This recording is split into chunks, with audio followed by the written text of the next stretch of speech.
Hello again, everybody, and welcome to 4-Star Chicago Sports. This is the Northside 9, and the free fall continues. On June 17th, the Cubs had a 6.5 game lead in the division. It's now the 9th of August, and we sit 5 games out. How horrific has this fall been? Is there a turnaround? What did Jed Hoyer do to fail us? We have so many questions. Do we have the answers? We're going to find out right after this.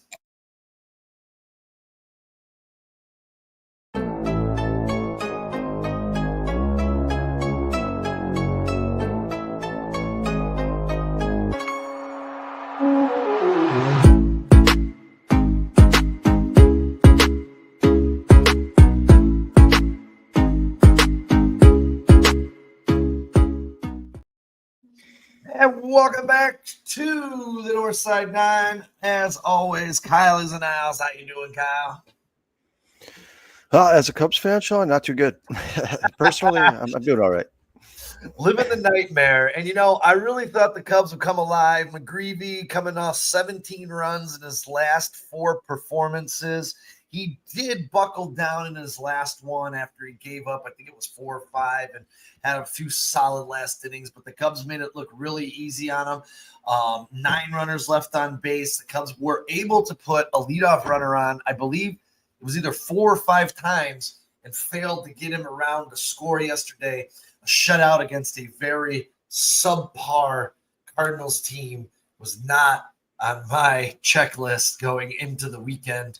And as I stated, opening the show, Kyle, I mean, this was back on June 17th. The Chicago Cubs were sitting pretty. 6.5 games up in the division. Everyone keeps saying what Milwaukee is doing is unsustainable, but they keep sustaining it. Somehow, I don't know if you caught the end of that Brewers game. Did you see how the Brewers won last night? Yeah, from a throw from the outfield, God. center field. It's a walk-off throw. I hate this team so much, but you almost want to tune in to see how they're going to win today. I said this to you on Tuesday, Sean.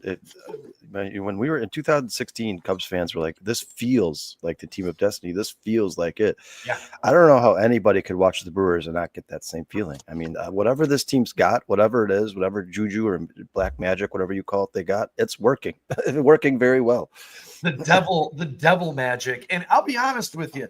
I think the Cubs, we're going to get right into this, and we're going to kind of combine the trip to the farm along with everything today, because everything's going to kind of coincide together. Because can we get help from the farm? We got some good numbers from some people down there that are going on. Jonathan Long and Owen Casey, Kevin Alcantara, and Kyle. I got a stat from Alcantara I'm going to share with you in a minute. That absolutely blew my mind when I saw it this week. But as you can see, this was on Marquee last night. I took a snapshot on my phone because it's just sitting here, man. I don't know what's happened to this team post All-Star break, but it's an absolute reversal. The stolen bases per game happens to be because they're not getting anyone on base.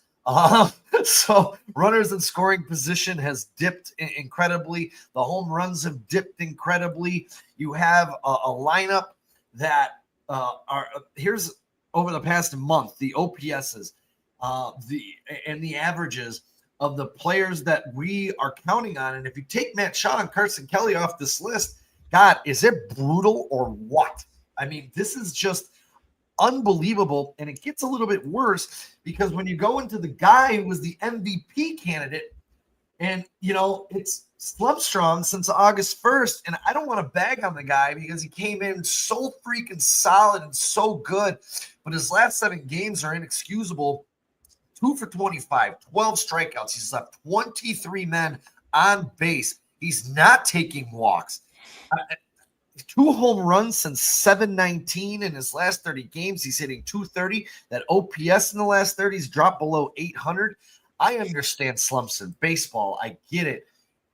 But now you have Kyle Tucker in the slump. You have Suzuki in the slump. And honestly, I don't know where you are with this, but honestly, I thought yesterday after going up against McGreevy, I was sitting there with my hands like, oh, we're going to get out of this today. We're going to pound this clown. And, I mean, we made him look like Dwight Gooden. Help me And out here. Talk to me, Goose. yeah, I mean, and Sean, like you said, slumps happen. That happens in sports. But even teams, usual baseball teams on slumps where good teams will beat bad pitching and bad teams. The Cubs can't beat anybody. They can't beat anybody. I mean, there are AAA teams who could have beat a couple of pitchers the Cubs have lost to in the last month. I mean, this is not a slump. This is something different. This is like the Cubs can't get out of their own way. I mean, the errors have gone up. Obviously, the batting average power has gone way down. All the average pitchers they signed in the offseason, Ryan Brazier, Caleb Thielbar, all these guys who came to the Cubs with 3.5, 4 or 5 ERAs are starting to show that they are career pitchers of 3.5, 4 or 5 ERAs. This is what you get when you bargain shop. This is why all season I was saying the Cubs are on a World Series team. Like, you guys, you can't be short on pitching going into the season and then just hope that the guys who are all supposed to be like reclamation projects, like, are all going to come back to their ways that 10 years ago, like Ryan Presley. He's just going to become the best closer in baseball at 35. No, he's not. He's not. If you want the best closer in baseball, then go sign one of the best closers in baseball. Stop signing guys thinking that you can resurrect their career and you're going to be one of the best teams in baseball. I expected this from Ryan Brazier. I expected this from Ryan Presley. I expected this from Caleb. I expected these blowups. I just expected them a long time ago. Like, the Cubs are lucky that they got what they got out of some of this relief pitching. They are so incredibly lucky that they got what they got out of these guys. Yeah. And even Matthew Boyd, Sean, like, I love Matthew Boyd and he's been great for the Cubs, but what a godsend. I mean, this guy, when they signed him, they didn't expect him to be this guy. They didn't expect him to be the ace of their staff. No way, shape, or form. They expected him to be the third or fourth best pitcher on the Cubs. And he's been the best pitcher for them all season. What's happening now, Sean, is all the holes in this roster that we thought they had going into the season when we were looking at the offseason additions. We're like, what are you doing? This is such bargain shopping. All those holes are starting to show themselves. And I don't think there's anything that could pull the Cubs out of the slump. I mean, they might get better. They might start hitting again, but they're not. Right. This was never a World Series team. Never. Yeah. And, I've been looking, scouring the internet, looking just and seeing what different people say. A lot of people say Jed's done a good job, limited resources due to Tom. Now, I'm going to say this. Being $25 million under the luxury tax on August 9th is not what anyone should expect from the Chicago Cubs. This franchise, outspending the Brewers by $100 million and losing to them every year in the division, that's not a great look either. Now, I take and say spending money in the right places does matter, because when you look at the Yankees right now, they're a half game ahead of the Guardians, who have spent a third of their payroll and are under gambling investigation right now, and have two of their pitchers out, including an all-star, one of the best closers in baseball. So it's also about putting it together correctly, not just spending the money.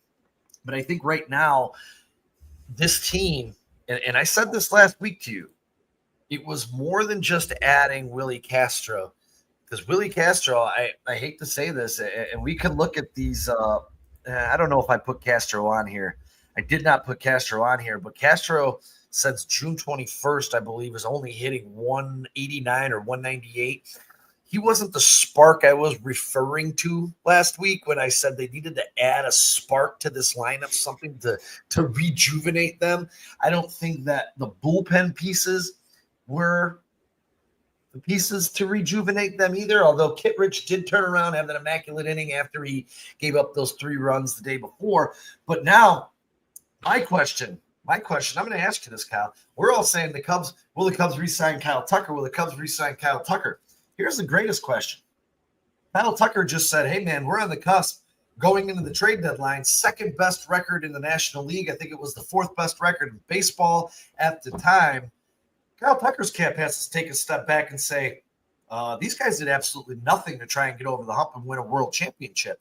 He just came from the Houston Astros organization that did everything they can to win a championship. Is there a sentiment maybe Kyle Tucker, after watching what the Cubs did, doesn't want to come back to Chicago? I don't know. There's probably some truth to that, but I, as a Cubs fan, if this is the Kyle Tucker that we're going to get going into the future, don't want Kyle Tucker for $600 million on the Cubs. I want nothing to do with Kyle Tucker for $600 million. I mean, Sean, you keep saying that the Cubs need a spark. All right, well, the two stars that the Cubs brought in the last few seasons are Kyle Tucker and Craig Counsell. Yeah. One of those two guys being paid the highest of the position or asking for the most money at the position need to get this team out of the slump. Like, Sean, you go back and watch the best managers in the history of baseball. They very rarely do they have slumps like this. I mean, usually the manager finds a way to pull their team out of this. And Craig Counsell, by all accounts, was brought here to be that guy. Like, I think David Ross can do what Craig Counsell is doing. I think he could have had the same success that Craig Counsell is having with the Chicago Cubs right now. So why is he the third highest paid manager in baseball? If we brought this guy here because we thought he could take an average team like the Brewers, who, if you ask me, are not so average, and make them one of the most competitive teams in baseball, how come we can't take an above average team like the Chicago Cubs with Suzuki and PCA and Tucker and Bush and Shaw and keep them consistently afloat? Like, we have to start questioning management. I mean, there's at some point, like Terry Francona doesn't have teams like this. Joe Girardi didn't have teams like this. At some point, the manager has to pull them out of the slump. I just don't think he knows what to do right now, Sean. I think he's lost. I mean, I understand that he's not the guy in the field swinging the bat, catching the balls, not fielding, but he needs to be the leader. That's why he's paid the most of one of the most money managers in baseball. He needs to be a leader here. He should be the guy to pull them out of this. I mean, Sean, when you talk about teams like the Brewers, like, I can't even imagine a slump like this. Like, this team takes guys like Andrew Vaughn, who's hitting 170. They bring him over to Milwaukee. He works with their coaches for a couple of days, and all of a sudden he's a 500 hitter. Like, we just, to me, at this point, the Cubs just are a mess. I don't even know where I don't think the Cubs know where to point the finger, but I can tell you this. Seiya Suzuki and Kyle Tucker need to be the guys who, I mean, they're the 2 and 3 hitters in this rotation, in this lineup. They need to be the guys to pull the Cubs out of this, and they're just not capable of doing it. I've said this before on this podcast. I said it before the season. Seiya Suzuki's inconsistency is astronomical. I've never seen anything like it. When he is good, he is one of the best hitters in baseball. I mean, top 10. When he is bad, he was one of the worst hitters in baseball. I mean, bottom 10. I mean, you're talking about stretches of like 4 for 45, 4 for 50. I mean, you cannot do that and expect to be considered one of the best players in baseball. Same as Kyle Tucker. Like, dude, you want $600 million. For $600 million, you got to be Michael Jordan. You're not even Scottie Pippen. Like, Kyle Tucker has been horrendous since the All-Star break. I will say this though, and I know you were working last night, so I don't know if you got to see his at bats yesterday. His Tucker's at bats did look a lot better. He was driving the ball a little bit yesterday. Obviously failed. I believe he left a couple runners on base, but this whole team is. And I feel what you're saying, man, because Kyle Tucker, PCA, and Suzuki, if the table gets set for them, those are the guys you expect to run to bring them home, and it's just not happening. And at least PCA's got an excuse. At least PCA's got an excuse. PCA is a young kid who's still learning how to play baseball. Seiya Suzuki and Kyle Tucker have been playing baseball for a long time. A long time. Like this, these are the Kyle Tucker and Seiya Suzuki slumps. To me, look like 22-year-old, 23-year-old slumps. But these guys aren't 22 and 23. They're pushing 30, and they've been professional baseball players for 10 plus years. I mean, this is the time for the Suzukis and Kyle Tuckers to gather this team up and say, hey, listen, guys, I've won a World Series. I've been in this position before. I know what success takes. I know what it looks like. We have to do this. We have to make these changes. These guys aren't doing it. I don't think there's a leader in this clubhouse. And for $600 million, Kyle Tucker damn well better be a leader. Yeah, I can't figure out why PCA can't get out of this right now. And ever since they played the Brewers series, he was fantastic in that Brewers series in Milwaukee. The calendar flipped to August, and he's just seemed very lost against very mediocre pitching. And if you're looking at his body language at the plate right now, it's not good either. He seems very frustrated, even giving him a day off and him coming back in. I don't know. Like Kyle Tucker said, he took Wednesday off. He took Thursday off. He didn't do anything with the bat. He didn't touch a bat. He just took 2 days to refresh his body, his mind, and kind of reset. And that, when I watched that interview pregame, I was like, oh, maybe he's going to come out at one of those 3-4 days, maybe hit a dinger, maybe a double off the wall, drive a couple runs in, and find that stroke. He had a base hit in his first at bat, and then, just when the runners get on, this is much like we saw last year, Kyle. When the runners get on, this team folds. We did not see that for the first 3-4 months, but they've all of a sudden returned to this team. And if you look at it in the big picture, this was the reason why Kyle Tucker was brought here in the first place, to avoid team-long slumps like this. And now you're in this predicament where you traded a Cam Smith, you gave up 5 years of control, you traded Paredes, you gave up, I think he had either 3 or 4 years of team control for a guy now you're in the same slump you were in last year, and a guy who might not be here next year. So, that being said, another fumble by me right now for the Chicago Cubs, especially saying they were going to be aggressive at this trade deadline, was this in-season extension of Jed Hoyer. I thought this was a tremendously bad mistake, to the point where if he doesn't get this extension, maybe he's a little bit more aggressive. He shows a little more angst at this trade deadline. Maybe he ends up with the Duran. Maybe he ends up with the Jacks. Because I've been okay with the pitching. I don't think the pitching's been the problem. We're losing games 3-2, regularly. You should be winning those games 4-2 or 4-3 or 5-3 based on your run production. So everyone's, we needed this pitcher. We needed this pitcher. No, you needed some bullpen help on a high level, which seemed to be pushed to the side after this extension of Jed Hoyer. I personally don't hate Jed Hoyer, but I also don't think Jed Hoyer should have or deserve this extension in season for the Chicago Cubs. I don't know where you stand, because Kyle, you and I haven't really talked about that. So I really like you to elaborate a little bit on that and where you are with this in-season extension, because I personally not a fan at all. Yeah, well, real quick, I want to say what's up to Cricket Gamish, Swaggy, McNolegs, John S., Scott Angel, Breaking News Bruce. Thanks for joining the show, guys. We appreciate you. Please hit that like button if you haven't already. I mean, Sean, it's tough, and this is going to sound kind of like a cop-out, but it's tough to decipher exactly what Jed Hoyer is responsible for and what Tom Ricketts is responsible for. I mean, the fact of the matter is we're just not in those meeting rooms. Like, I mean, Jed Hoyer could be going in there like, hey, I want to add these 5 guys to the trade deadline. I want to pay this guy in the offseason. And Tom Ricketts may just be like, hey, well, we don't have any more money for the baseball side of things right now. We're rebuilding. But like, if that's the case, then I mean, I guess he's kind of handcuffed, right? Like, I think that's part of the reason that Theo Epstein left this team. I think he had sat down with Tom Ricketts and was like, you're not going to ever go all in and spend a bunch of money for this team to another championship. You don't want to be the Yankees. You don't want to be the Dodgers. You don't want to be a team that's every single year, season in and season out, is competing for world championship. You want to win a world championship once every 15 years to keep the fans happy, but not spend too much money. If that's the case, then there's really not much Jed Hoyer can do. And it's also, people are like, well, then if that's the case, why wouldn't Jed Hoyer leave? Like, well, you're the general manager for the Chicago Cubs. Why would you leave? This is like the cushiest job in sports. There's no chance in hell I would ever leave this job. You don't have to win to keep your job. Yeah. I'm not really unhappy with what he did at the trade deadline, because like you said, Sean, I mean, you guys, it's the Cubs offense who's losing games for them. But like by all accounts, every Cubs fan in the world, when it came to offense, wanted Willie Castro. That's who they wanted, or Suarez. It was one of those two guys. Guys, they got Willie Castro. They don't look any better to me in any way, shape, or form. They still look like a team struggling at the plate. So it didn't really matter if you got. I mean, Sean, we have one of the best closers in baseball right now, right? I think we both agree that Daniel Plenci's been very. How many times has he pitched in the last 3 weeks? Not much. Yeah. So how many times would Duran have pitched? I mean, you got to be winning the game for these guys to come in and pitch.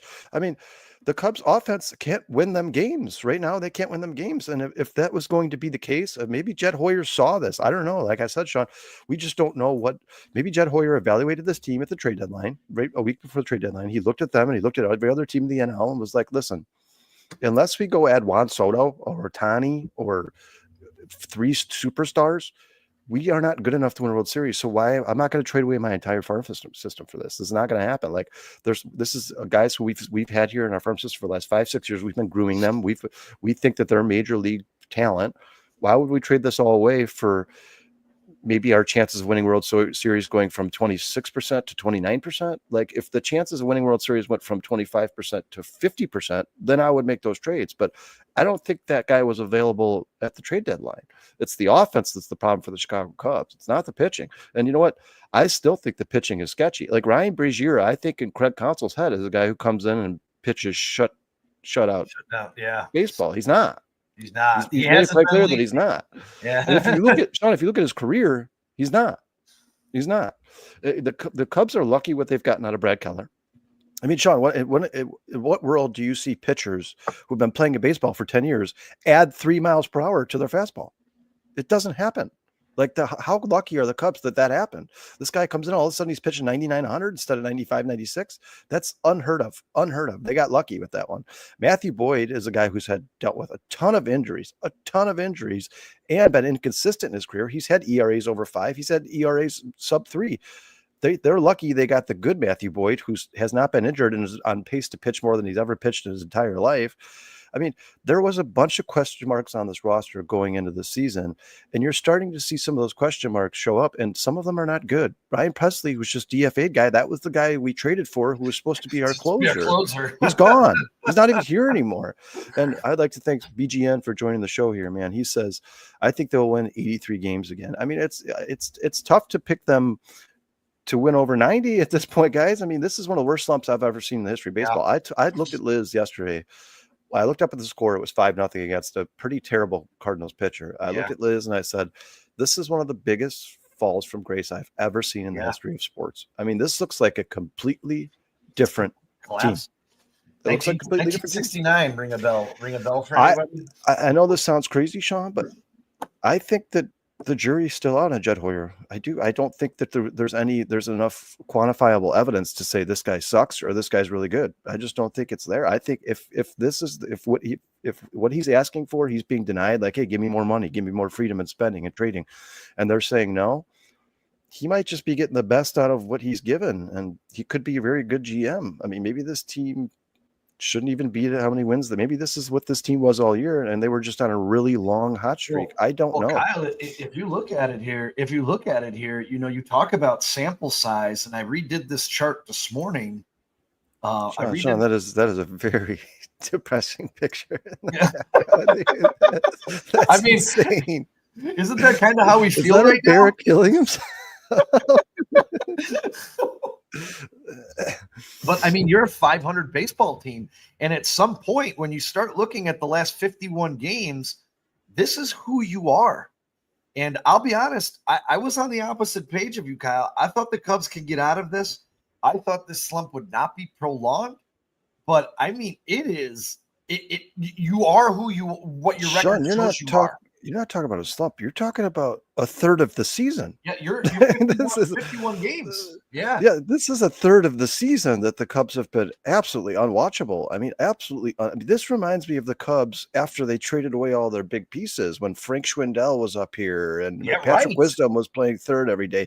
Like, this team is tough to watch, guys. They are tough to watch. And to be honest with you, Sean, like, I know you said McGreevy had a better start in his last start than starts previous, but I don't think you got to be the best pitcher in the world to shut the Cubs lineup down right now. He gave up 17 runs over his last 4 starts. starts. I mean, I think he's terrible, and the Cubs are worse right now. I think that's what it is. If you ask McGreevy today, I bet he'd be like, "I wish I could pitch against this team every day." That would be awesome. But I mean, well, to back this up, Kyle, this is all mental. It's got to be all mental, Sean, because we've seen these guys do it before. We've seen them be good. We know Kyle Tucker's a good player. This couldn't have made Cub fans feel any better. It's hard to see when other teams you're competing with get really good players, but those aren't decisions you're making in the moment, GM Carter Hawkins said on ESPN. If we skip right down to the bottom, the team's trying to find that guy can lock down the 8th or 9th inning, but that also costs a lot. That costs a lot of your future wins. We have a responsibility to 2025, but also to 2032. That's not always popular in the moment. But why would he pick have to make? Why would he say 2032? That's so dumb. Like, if he came out and said, "Hey, listen, this is about sustained success in the future. We want to be a team that competes for World Series year in and year out, so we have to keep this farm system intact," I'd be like, "Okay, I get it. You didn't think you were good enough to win a World Series this year, so you didn't pull the trigger and make that aggressive move. Maybe you'll do it next year or the year following. But 2032." That sounds like the White Sox and they're selling the team deal. Real quick, Sean, Dante's in the house. Gaming with Jason's in the house. Razzle Dazzle's in the house. Man, thank you so much for joining the show, guys. We appreciate it. This Northside 9 on Saturdays is picking up some steam. And unfortunately, it's right when the Cubs look like they are not capable of beating a AAA team. You want to know the truth, man. And this is the way I feel about it, because we talked about this. We had Jacob Zanola on a couple of weeks ago. It kind of felt this way as well. Prospects are prospects. You don't know what you get. So you trade when you have a chance to win a championship. And I hate to say this, if you added a bat, I love to say this actually, if they were more aggressive, and we do expect more out of this team, out of Tom Ricketts, out of Jed Hoyer, out of Carter Hawkins, if you added a bat that injected some life, and I'm not talking about Mo Baller, I'm not talking about Owen Casey, I'm not talking about Jonathan Long, I'm talking about a proven professional bat that sparks this lineup. And I'm not even saying it had to be Gino Suarez, because I went inside Gino Suarez's numbers, and guys, this wasn't the guy the Cubs needed. He has not hit well against the NL Central. He has only hit 190 against the Brewers this year. And when you go against the 6 playoff teams the Cubs would have to face, he only was hitting over 200 against one of those teams. So it didn't have to be Gino Suarez. It had to be somebody that would spark this. I thought Willie Castro was a need for the bench to bring the bench up a little bit, not the spark I wanted to see in the lineup every single day, because I was a Willie Castro guy. I was really happy that they got Willie Castro. But if you're expecting Willie Castro, the guy that's going to bring you slug and bring you hits with runners in scoring position, he's an okay guy that you brought in to help you with left-handed bats, and now you're putting him in the lineup in different positions every day, hoping he's going to be the spark. That's not what I was referring to. It just, to me, it just felt like a big failure, a big swing and miss. It was the bottom of the ninth. The bases are loaded. You were down a run, and all you needed was a sac fly to tie it up. And well, that sounds like the real Cubs, doesn't it? They can't even do that right now. Yeah, they struck out. But you know what? I mean, if you look at the trade deadline, Sean, none of the guy that you're talking about wasn't traded. I mean, that guy wasn't. There was no Pete Alonso move. There was no this is what I was talking about before the trade deadline, guys. Like in years past, we've seen years where Juan Soto was traded from Washington to New York. We've seen these huge pieces get traded in the offseason and at the trade deadline. We've seen it before. This year, those guys weren't available. And people could say, well, Joe Ryan was available. No, he wasn't, guys. Look what the Minnesota Twins were asking for. They were basically like, A, you give us your entire future of your organization, or B, we keep Joe Ryan. Okay, well, then keep him. And the Cubs, if they would have made certain trades this offseason, like say they would have given up their entire farm system for Joe Ryan or Mackenzie Gore, that's desperation. That reeks of desperation. If this was one of those off seasons where you could get like Chris Sale and Max Scherzer off the same team in their prime, and you're this close to a World Series, go all in. But that guy just wasn't available. I don't think there's anybody the Cubs could have added in this trade deadline that would have made them a World Series contender. I really don't believe that. I think this team was too far away. I think they needed too much pitching. They needed 2 more lockdown relievers, and they need another front end starter. And like you said, Sean, they could certainly use another bat. Sean, one of the questions here in the chat, it says from John Esser, he says, any possible call-ups to have for that spark? We don't know.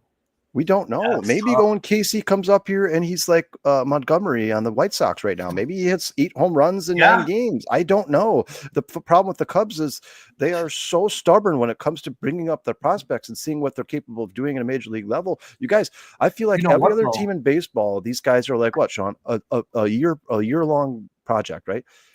Mm-hmm. For the Cubs, their farm system, the Owen Casey's of the world, they're like 9-year projects. Like by the time the Cubs bring up their prospects, they're like 25 years old. When they drafted them at 16. And people have to remember this too, that it wasn't, if we're calling these guys up, and I'm looking at this right now from the call up, 1, 2, 3, 4, 5, 6, 7, 8, 9, 10, 11, 12, 13, 14, 15, 16, 17. It was 16 games before Colston Montgomery got his first home run. And I'll be perfectly honest, in his first 20 games, he only had 2 games with multiple hits. So if you're looking at your minor league system, we don't have 20 games. There's only, 46 games left? You don't have 20 games to wait. Like for this spark to happen. Now, Jonathan Long, Now, and we've talked about this, and we've talked about John Birdie on this podcast at nauseum. And since the All-Star break, he's appeared in 4 games as a pitch runner, as a reliever, and I think he had 1 pitch hit. He hasn't had a start. So he's absolutely serving 0.0% purpose on this ball club right now. Yeah. You have a guy like Jonathan Long, who was 2 for 3 last night with a double and 2 RBIs. He raised his batting average 2 more points. He's hitting .316 with a .905 OPS. I mean, he is having an absolutely electric season. 16 dingers, 71 RBIs. He's taking walks. He has an 11% walk rate, a 20% strikeout rate. So those advanced metrics sometimes can raise up a little bit, but his hard ball hit percentage is 49%. His average exit velo is 91.2 miles per hour, and he has almost a 12% barrel percentage. This may be a guy, obviously the Cubs at number 6 prospect. So we are doing a little bit, we're mixing it up, guys, from the farm to the Major League Ball Club. Then when you go to a guy like Kevin Alcantara, who I don't know will be a call-up this year, but the 4th-ranked prospect, I found this stat. He's hitting .967 with runners in scoring position and 2 outs in 2025. This guy, I love Kevin Alcantara. 967. 967, dude. OPS. Oh, it was like OPS with 2 outs and runners in scoring position. Last night, he did it again. He had runners in scoring position. He laced the ball 104.4 miles per hour off the bat and got his 14th triple of the year. This guy is another prospect. Yeah, and that's as close to quantifiable clutch stats as you could possibly get. Right. That's when you look in the numbers, you say, what do you consider clutch situations? That's clutch situations. Obviously, Kevin Alcantara sounds like a guy who's a very clutch hitter. There are certain guys, who just enjoy those moments. They're like, man, we have 2 outs and 2 men on. We have bases loaded. I'll go hit that grand slam. Put me up. I'll hit it. And there's other guys who are like, man, I'm going to pass the ball to somebody else. I'm not going to take that last shot. Like, it sounds like Kevin Alcantara seems to get better in those clutch situations. That's what I'm talking about, Sean. Why not bring these guys up right now, get rid of the John Birdies of the world, and at least see what they got? And I want to say this real quick. Go ahead, because I got something back for that. You know for a fact, I've been saying since I met you, we are the Chicago Cubs. We're the 4th most valuable team in baseball. They need to act like it. They haven't done that, right? They're not spending the money that the Yankees are spending, the Dodgers are spending, the Phillies are spending, the Mets are spending. They're just not doing it. The Cubs are in the last 5 years have been the 3rd most valuable franchise in baseball. In the last 5 years, in terms of spending going into the season, they've been ranked 12th, 14th, 12th, 15th, and 11th, something like that, very close to that. That is not acting like you're the Chicago Cubs. That's acting like you're a mid-tier team. You're acting like you're the Miami Marlins. You're not. You're not the Tampa Bay Rays. You're not the Chicago White Sox. Stop telling the fans that you're broke, because you're not. You're lying. We all know that the Cubs have copious amounts of money to spend on this team. They just choose not to. Like you said, Sean, they're $25 million under the salary cap. Find me a time, the last time the Los Angeles Dodgers were $25 million under the salary cap. Find it. You can't, because it's probably never happened. So that being said, whether I like it or not, and I don't like that they're not willing to become that team, that the Chicago Cubs who compete for World Series year in and year out and spend no matter what money, it doesn't matter to them. They just want to win championships. They are not that team, right? If that's the case, even though it sucks, and they're going to have to win a World Series through the farm system, at this point, they've deflated my hopes so much of them being a team that spends in the offseason and brings the best talent available to this franchise, that I think that they need to hold on to this farm system. And when they bring enough of these guys up, Casey, Mo Baller, Kevin Alcantara, Jonathan Long, when Jackson Wiggins gets up here, then when they get to the point, say 2026, 2027, where you're like, all right, now they're pretty close to a championship. Now their rotation consists of Justin Steele, Cade Horton, Shota Imanaga, Jackson Wiggins, Jamison Tyan. Now their outfield consists of Owen Casey, Kevin Alcantara, PCA. Their infield, I mean, you know what I'm saying? Like, when all these guys, Jefferson Rojas is up here, then at the trade deadline, you go add those 2 pieces, another dominant front end pitcher, another dominant bullpen piece, and maybe another dominant bat in the lineup.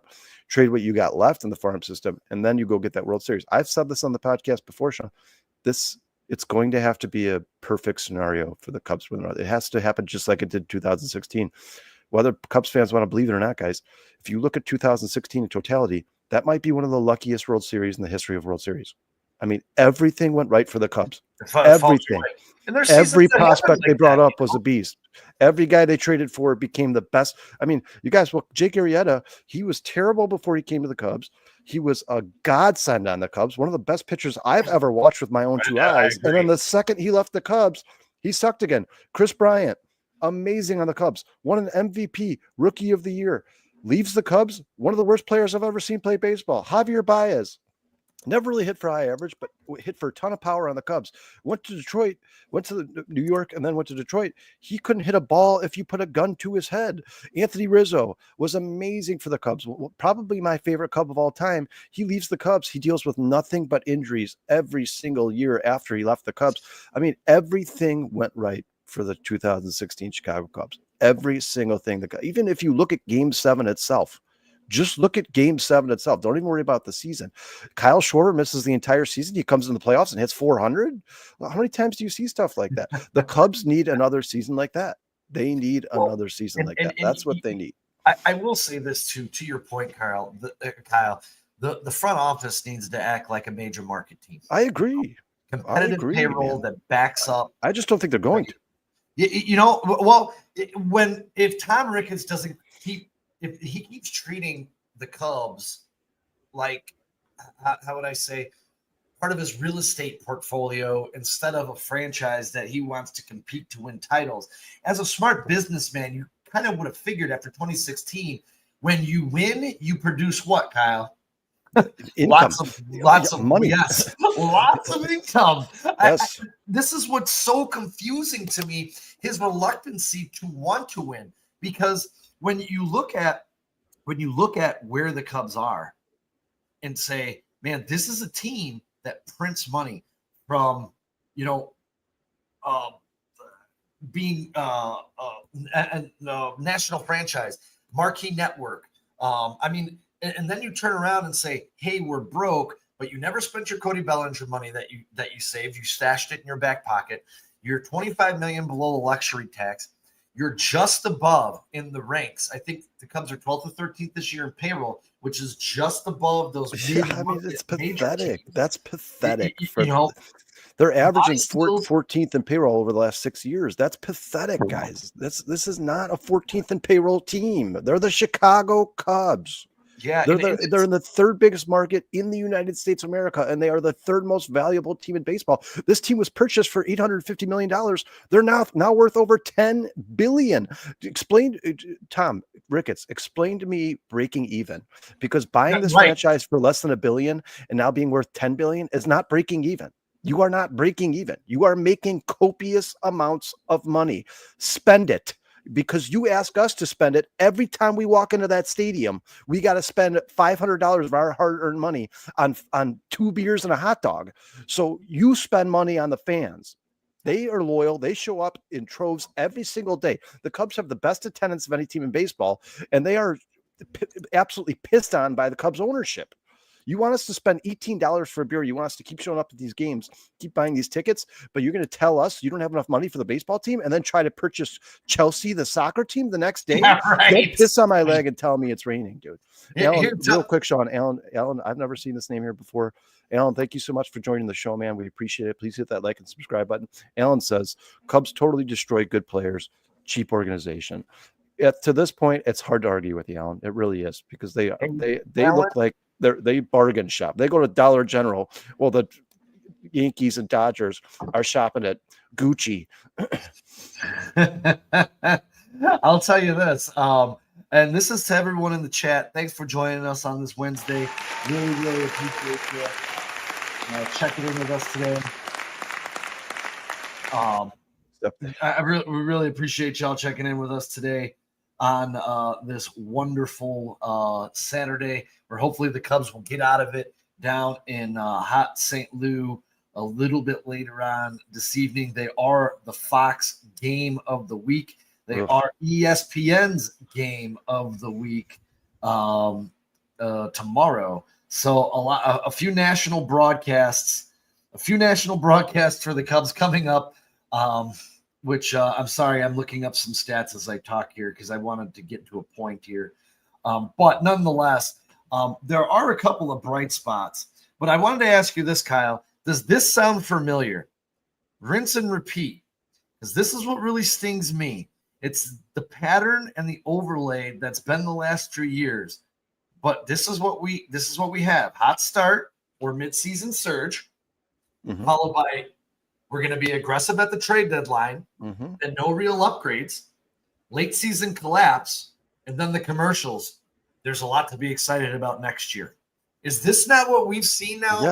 Yes. And you guys, yes. And if you're an intelligent person, forget about the fact that you're a diehard Cubs fan. If you're an intelligent person who thinks logically, fool me once, shame on you. Fool me twice, shame on me. If Cubs fans want this organization to spend more money and be a more prominent organization in the league of baseball, we need to demand it. Right? Yeah. Like the Cubs fans, I think the national media and Cubs fans alike could force the Cubs into paying Kyle Tucker.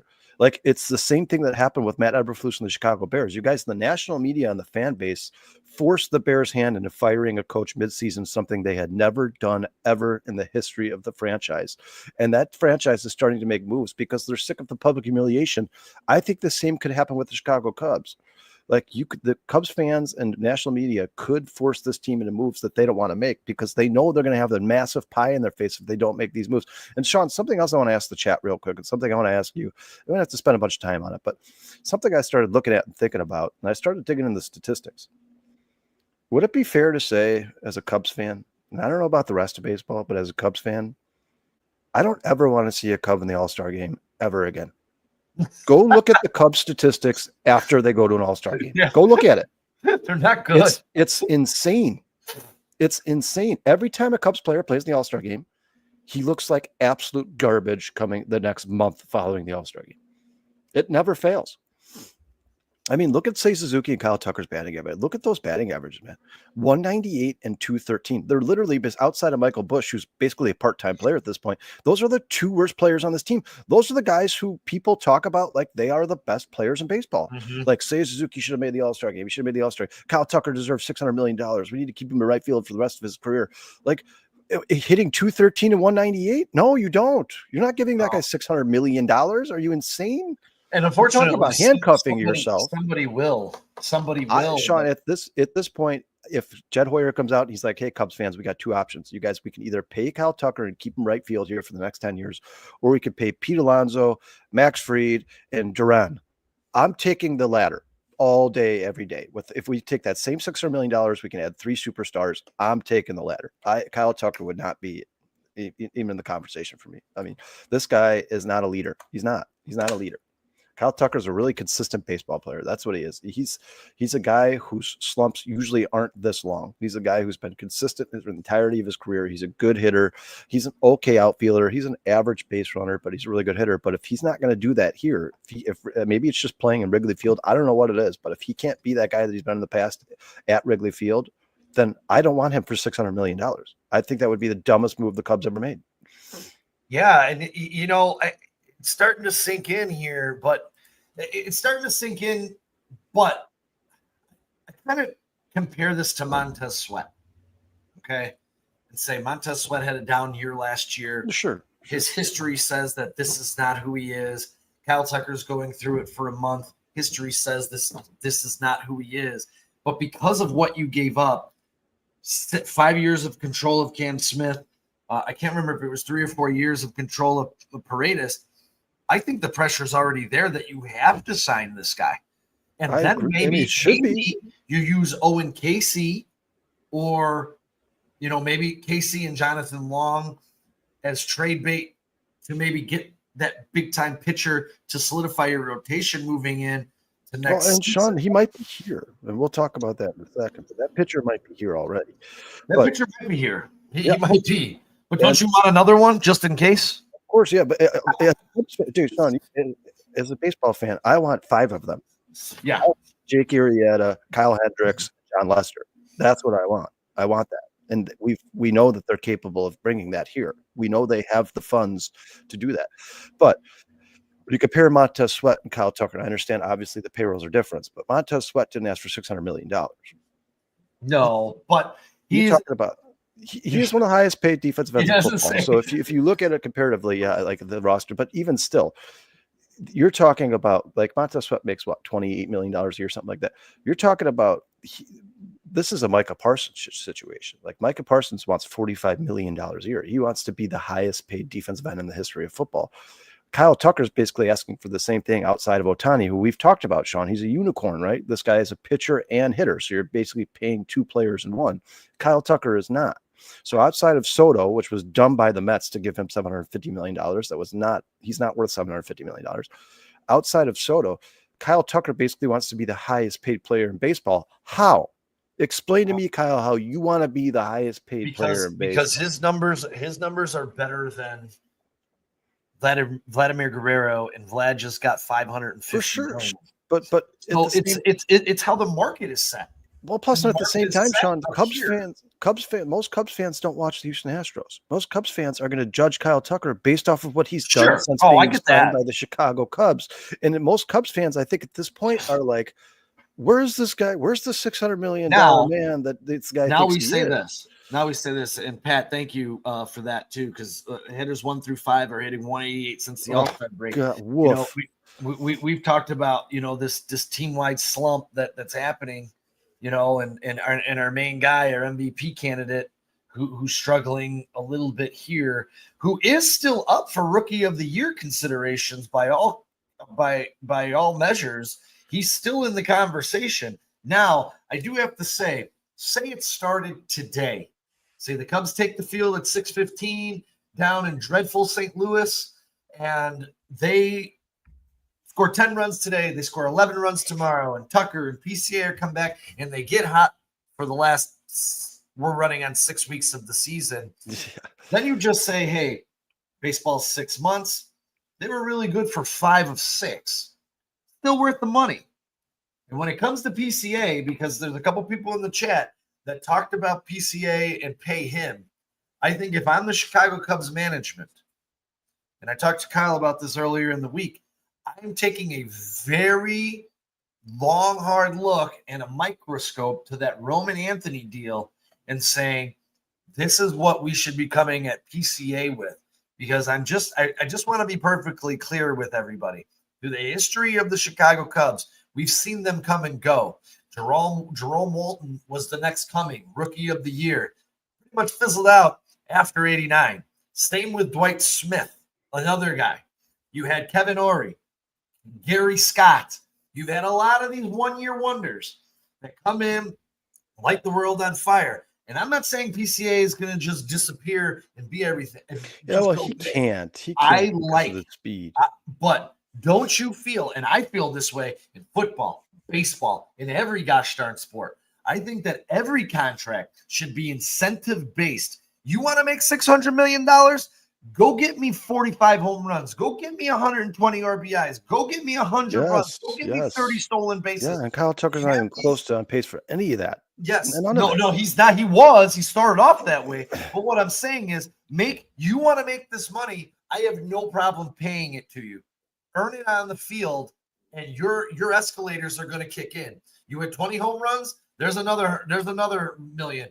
You hit 40 home runs, there's another 20 million. You hit 150 RBIs, your escalators start kicking in. Earn it. I'm tired of these pampered athletes that just, I earned it for these years, and then they kind of just, like Mike Trout. Mike Trout got paid. All he does is get injured. He's hitting 230 this year. This was the best baseball player on the planet, 2 years ago? Yeah. That's all I'm saying. And historically, Sean, if you look at sports, generally, I know this is not like I don't have the statistics in front of me, guys, but there's very often that after guys get paid, they start to fizzle out a little bit. I don't know if it's just a comfort thing. Like, well, I made my money. Now I don't have to go try. I don't have to put 100% of my life into baseball anymore. I've made my money. Now I can kind of take my foot off the gas a little bit, but I mean, Sean, let me make this clear to the listeners in the chat. I like Kyle Tucker. If I had it my way, Kyle Tucker would be in Chicago for a very long time. I just don't like him at $600 million. That's it. That's all. I like Kyle Tucker a lot. I think he's a very important piece of the Chicago Cubs team. And obviously, I'm not blaming Kyle Tucker solely for this slump. What I'm saying is if Kyle Tucker wants to be a $500, $600 million player, he needs to be the guy that pulls them out of the slump. He needs to be the guy that hits with 2 men on, 2 outs in the 9th inning, down by 1 run. He needs to be Michael Jordan. He needs to be a run stopper. He needs to be the guy that rallies the troops and is like, hey, guys, listen, I'm Kyle Tucker. I'm the $600 million man on this team. Everybody pull your head out of your ass and let's get going. Let's do this. Come on, guys. It's time. I don't think Kyle Tucker is that guy. As a matter of fact, I think Kyle Tucker is a very reserved guy. I bet He is. I bet you most people would describe him as an introvert. I don't think he talk when you see him in the I agree. bullpen. He does, or you see him in the dugout. He doesn't talk a lot. He's not like a guy who's rallying the troops or congratulating every single guy for every little play that they made. He's just the kind of guy who kind of minds his own and then goes on the field and does what he's asked to do. But if you're going to be a $600 million player, you'd have to change the entirety of Kyle Tucker's persona. I mean, he has to become flashy. He has to become like Mike Trout, Juan Soto, Ohtani. He has to be a staple in baseball, a name that's talked about anytime somebody has a conversation about the best players in baseball. Kyle Tucker's name needs to be mentioned for $600 million. Right? Right? And again, when you do this, and I just tried to, while you were talking, I tried to find the escalators in the Roman Anthony contract. It really doesn't say what they are yet. They haven't come out. But 8 years, $130 million as a base value contract. It says if everything goes wrong, he makes $130 million. But there's a team option for $30 million at the end of the deal in 2034, and he can max out at $230 million with his escalators. This is the way the Cubs should be approaching PCA this moment, and maybe even Kyle Tucker. But the problem is you have teams like the Boston Red Sox they're not going to let that happen. that are going to come in and say, hey, guess what? Fuck those escalators. We'll give you $600 million. I will say this. I mean, I know the Boston Red Sox are not afraid of spending money, but they are closer to the Cubs than they are the Yankees and Dodgers guys. And the Boston Red Sox in the last few years have spent a lot of money. I don't know how much money the Red Sox got to offer Kyle Tucker. It ain't going to be $600 million. The Red Sox cannot offer Kyle $600 million. They would be so far over the luxury tax.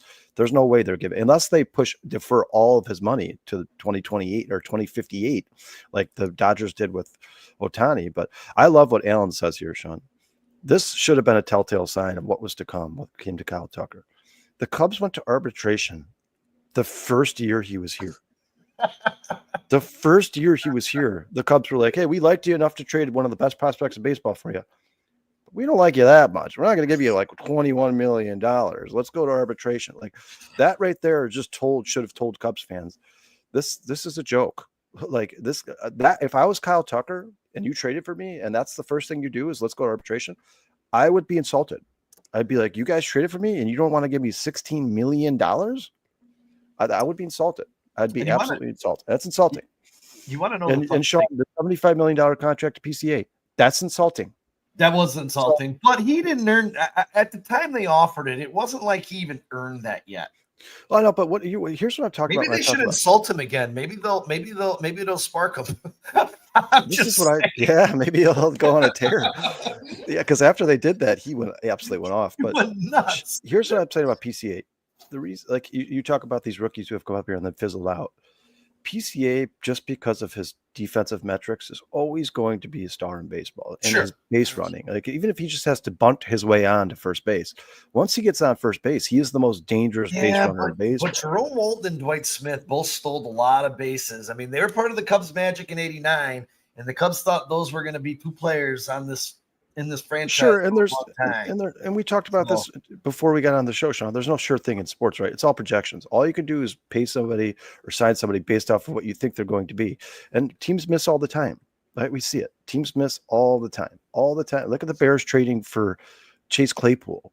Like the Bears thought that maybe there was something there that nobody else had seen, and they were like, "We can get this guy here, give him a change of scenery, give him a spark, and let him be." But it worked with the Brewers and Andrew Vaughn.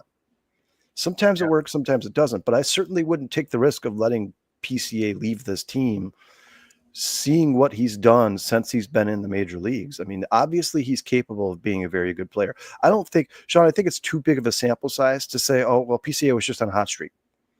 He's a really bad player who was on hot streak. I don't agree I with think it's that. too big of a sample size. Well, Sean, you see this shit on Twitter? You see this shit on Facebook?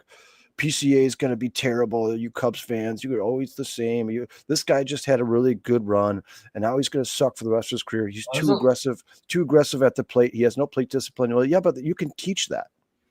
You can teach plate discipline. Yeah, and the older you get, Sean, you've showed me him. Yeah, there's a lot of people rooting for this kid's demise because he got off. I don't get it. Such a hot start, and I just don't get it. That's like for me being like, oh God, I hope Corbin Carroll and Jackson Merrill just start to suck because they're not on my team. Because I hope Bobby Witt. I hope they're both awesome because they're good both for baseball. Great baseball players. It's good for baseball. I love you guys. There's nobody I enjoy watching more than Ronald Acuna. I'm not a Braves fan. I agree with you 100%. I'm not a Braves fan. I could watch Ronald Acuna highlights for 45 minutes on my computer. Yeah. That throw he made to third base the other day was, I'm like, that's not human. That looks like a robot. That looks like a machine launched that ball over to third base. I mean, that was one of the best throws I've ever seen in my entire life. That's fun to watch. That's good for baseball. And you want to know people who hate PCA because he was in the All-Star game and he got an interview. Like, you're pathetic. And that interview was awesome, dude. Talking about the kids and how they should talking about how he helps other people and it's not about baseball. It's about being a good human being. And people are like, this guy's a piece of shit. I hope he fails. No, you're a piece of shit. They like the children beaters and the woman beaters a lot more. I'll tell you off air. I just got into this whole thing about Rashee Rice on Twitter today, and talking about how it's disgusting that they're talking about 2 to 4 game suspension. I'm like, this guy should be starting at a 6-game suspension, and that should be the starting point for what he did and the way he acted. Plain and simple. These athletes get all these slaps on the hands, and this is why they keep doing this. And then you have good guys like PCA, who, I mean, he went to the lemonade stand for those kids and gave them all $100. Like, God, get this guy away from me. He's a terrible human being. Yeah, not to say that PCA is broke, guys, but he's not making Juan Soto money. I mean, no, he's making league minimum, dude. Yeah, it's like $100 to 5 kids. Probably he could feel that impact, right? Like Juan Soto wouldn't feel that. That'd be like dropping a handful of pennies for Juan Soto, but that's not what it's like for PCA. Dude, by all accounts, this guy is one of the most genuine, good human beings in sports. He hasn't been accused of beating anybody or shooting anybody or waving a gun around, or like, to me, he seems to be a really good kid who just loves the game of baseball. I don't understand why or how you could root for somebody like this to fail. I mean, Sean, even Brewers, like, look at, for instance, JJ McCarthy's a quarterback in the Bears division now. He's on the Vikings, but he's a Chicago kid, man. I don't want to see JJ McCarthy just fall off the face of the planet and never earn any money in football. I want to see him make money. I just want to see him lose to the Bears. That's it. But I certainly don't wish any ill will towards him or anybody else in sports for that matter. But yeah, I mean, I don't want to get the conversation too off topic here. I mean, this is about the Cubs and their struggles, recent struggles. But yeah, you guys, I just don't think, like Sean's talked about Sparks, I just don't think there's anything that this team, there's no switch this team can flip and just become the best team in baseball again. It doesn't exist. It's not there. I'm going to ask you this, and the chat chime in too, because this just popped in my head as we're sitting here thinking about this. I'm thinking about the Cubs they lost the first 2 to the Brewers. They needed a spark. You had Mo Baller come up in a big spot, bases loaded, rips the ball in right center field, clears the bases, and your next move is to keep John Birdie and send him down to AAA.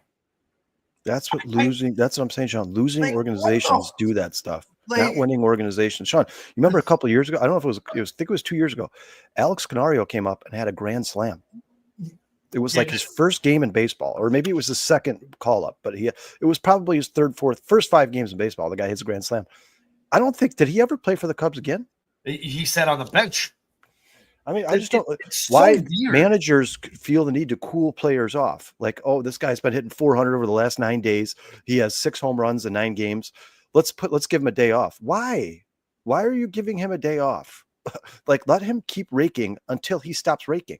Then give him a day off. Right. I don't understand it. The whole Ballesteros. Now, hold on. You don't want to trade him. That held up trades at the trade deadline. He's untouchable. A double that helps you gain a game back in the division in a big spot. In a clutch game. Send him to AAA immediately. Yeah, get this guy out of here. That's enough doubles for this guy. Dude. What the fuck? I don't understand it, man. Sean, you know me. If it were me, I'd have at least 3 of those guys up here. And you're talking about Matt Shaw, Mo Baller, Owen Casey, Kevin Alcantara. At least 3 of those guys would be here developing at the major league level. I mean, you have the luxury, right? You're not going to go spend a bunch of money and chasing a World Series. You're like, well, that might be a detriment to our World Series team because he's learning on the job. Well, the Cubs aren't that team, so let them learn on the job. Why not? Look at the White Sox prospects are doing, guys. Look what they're doing. And they all started slow, and now they've acclimated to the major leagues. And I'm sure they're going to hit a slump again because they're going to have to make another adjustment as the league adjusts to them. Yeah. But at the same time, you're getting this production out of Colston Montgomery, out of Kyle Teal, out of Chase Midroth. Like I am Sean, and that's so okay. It's okay to start slow. Sean, if I taught you how to bartend tomorrow, let me tell you something. For the first 2 weeks a month, you would suck. You would be a terrible bartender. Yeah. But I bet you, as a pretty smart guy who's capable, can move, in a couple, 2 months, 3 months, you'd be a damn good bartender. Like this is the world. Point. And I so do I. I agree with you, John. I believe him. I agree with him 100% here. Like, and this is the thing. Like when you watched him in Milwaukee, that's all you saw was him integrating young players into the team, and it kept the team fresh and kept the team going. So maybe is it upper management because of the contracts, the way they treated Chris Bryant, the way they treated Sean? That's the next point. They did this with Matt Shaw. Matt Shaw went up for a month this year because of contract. They said he did not come back until he hit that 30-day where that contract could be extended in the Cubs. I think it's like 22 days or something like that. He had to be down there. So yeah, Sean, that's the next point I was going to make. I don't know. Is it Jed Hoyer? Is it Craig Counsell? Is it Tom? It certainly can't be Tom Ricketts, right? Is it Carter Hawkins? He probably has somebody in that building is like, hey guys, we're not bringing all these prospects up because of this certain arbitration case or because we're not doing that. Like, well, then you don't care about winning baseball games. If you're more concerned about arbitration and money and how these prospects are going to be paid, how many years of control you have, then you've just told us that you don't care about winning championships. And by the way, PCA is making $771,000 this year. So that's insane. I mean, listen, you guys, that's a lot of money to play. I was going to say, not dead broke, still for, if you look at the rest, I mean, Juan Soto just got $750 million. If you look at the 2 years comparatively, I would take PCA's year over Juan Soto's year all day, every day. And he's getting paid $750 million. And, we're going to get into this starting staff really quick because we're getting a little long in the tooth. But, we do have one stud who has been absolutely fantastic for the Chicago Cubs, and something that we all expected. And we're going to get into some of these guys too, because we got an update on Tyon. I got an update on Javier Assad for you guys. But we have a guy, a generational prospect here by all accounts. Amazing. Cade Horton has been spectacular. And not only has he been spectacular, 5 of his last 6 starts, 5+ innings, 0 runs allowed. I know we all know this as Cub fans. Some things we might not know. But since his blow-up game against the Astros, he has a 1.50 earned run average. This is going to be the most innings he's ever thrown is 88.1. He's now thrown 108. So when you guys worry he's coming out in the 5th, they're trying to manage him if there is a postseason run just a little bit. And then when you get into what this guy has actually done at Wrigley Field, I mean, for the love of everything holy, he's got a 161 earned run average, which I think I did not update. I think it dropped a little bit since I did this. Boyd is at 175 at home. Showed us 332. Kyle's not going to be surprised at this. The only pitcher on the staff better on the road is Shota without that fly ball. Showed us 296 on the road, 332 at home. Tyon 345 at home, 540 on the road. And if you take Tyon's last outing out, which drastically raised his earned run average, I believe he was just below 3 at Wrigley. Ray is equal 430 at home, 412 on the road, and then you have Ben Brown, 575 and 629.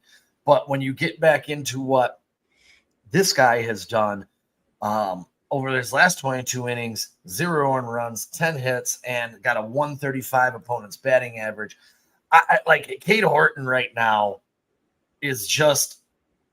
I hope this continues. And unfortunately for us Cub fans, guys, we're only probably going to see him. I know he had a 77 pitch count his last start. I don't know if that's going to be the norm. I kind of try and Google it to see what they say, but Craig Counsell, I think, said before the game they were going to limit him to about 77. I don't even think he made it to 77, actually.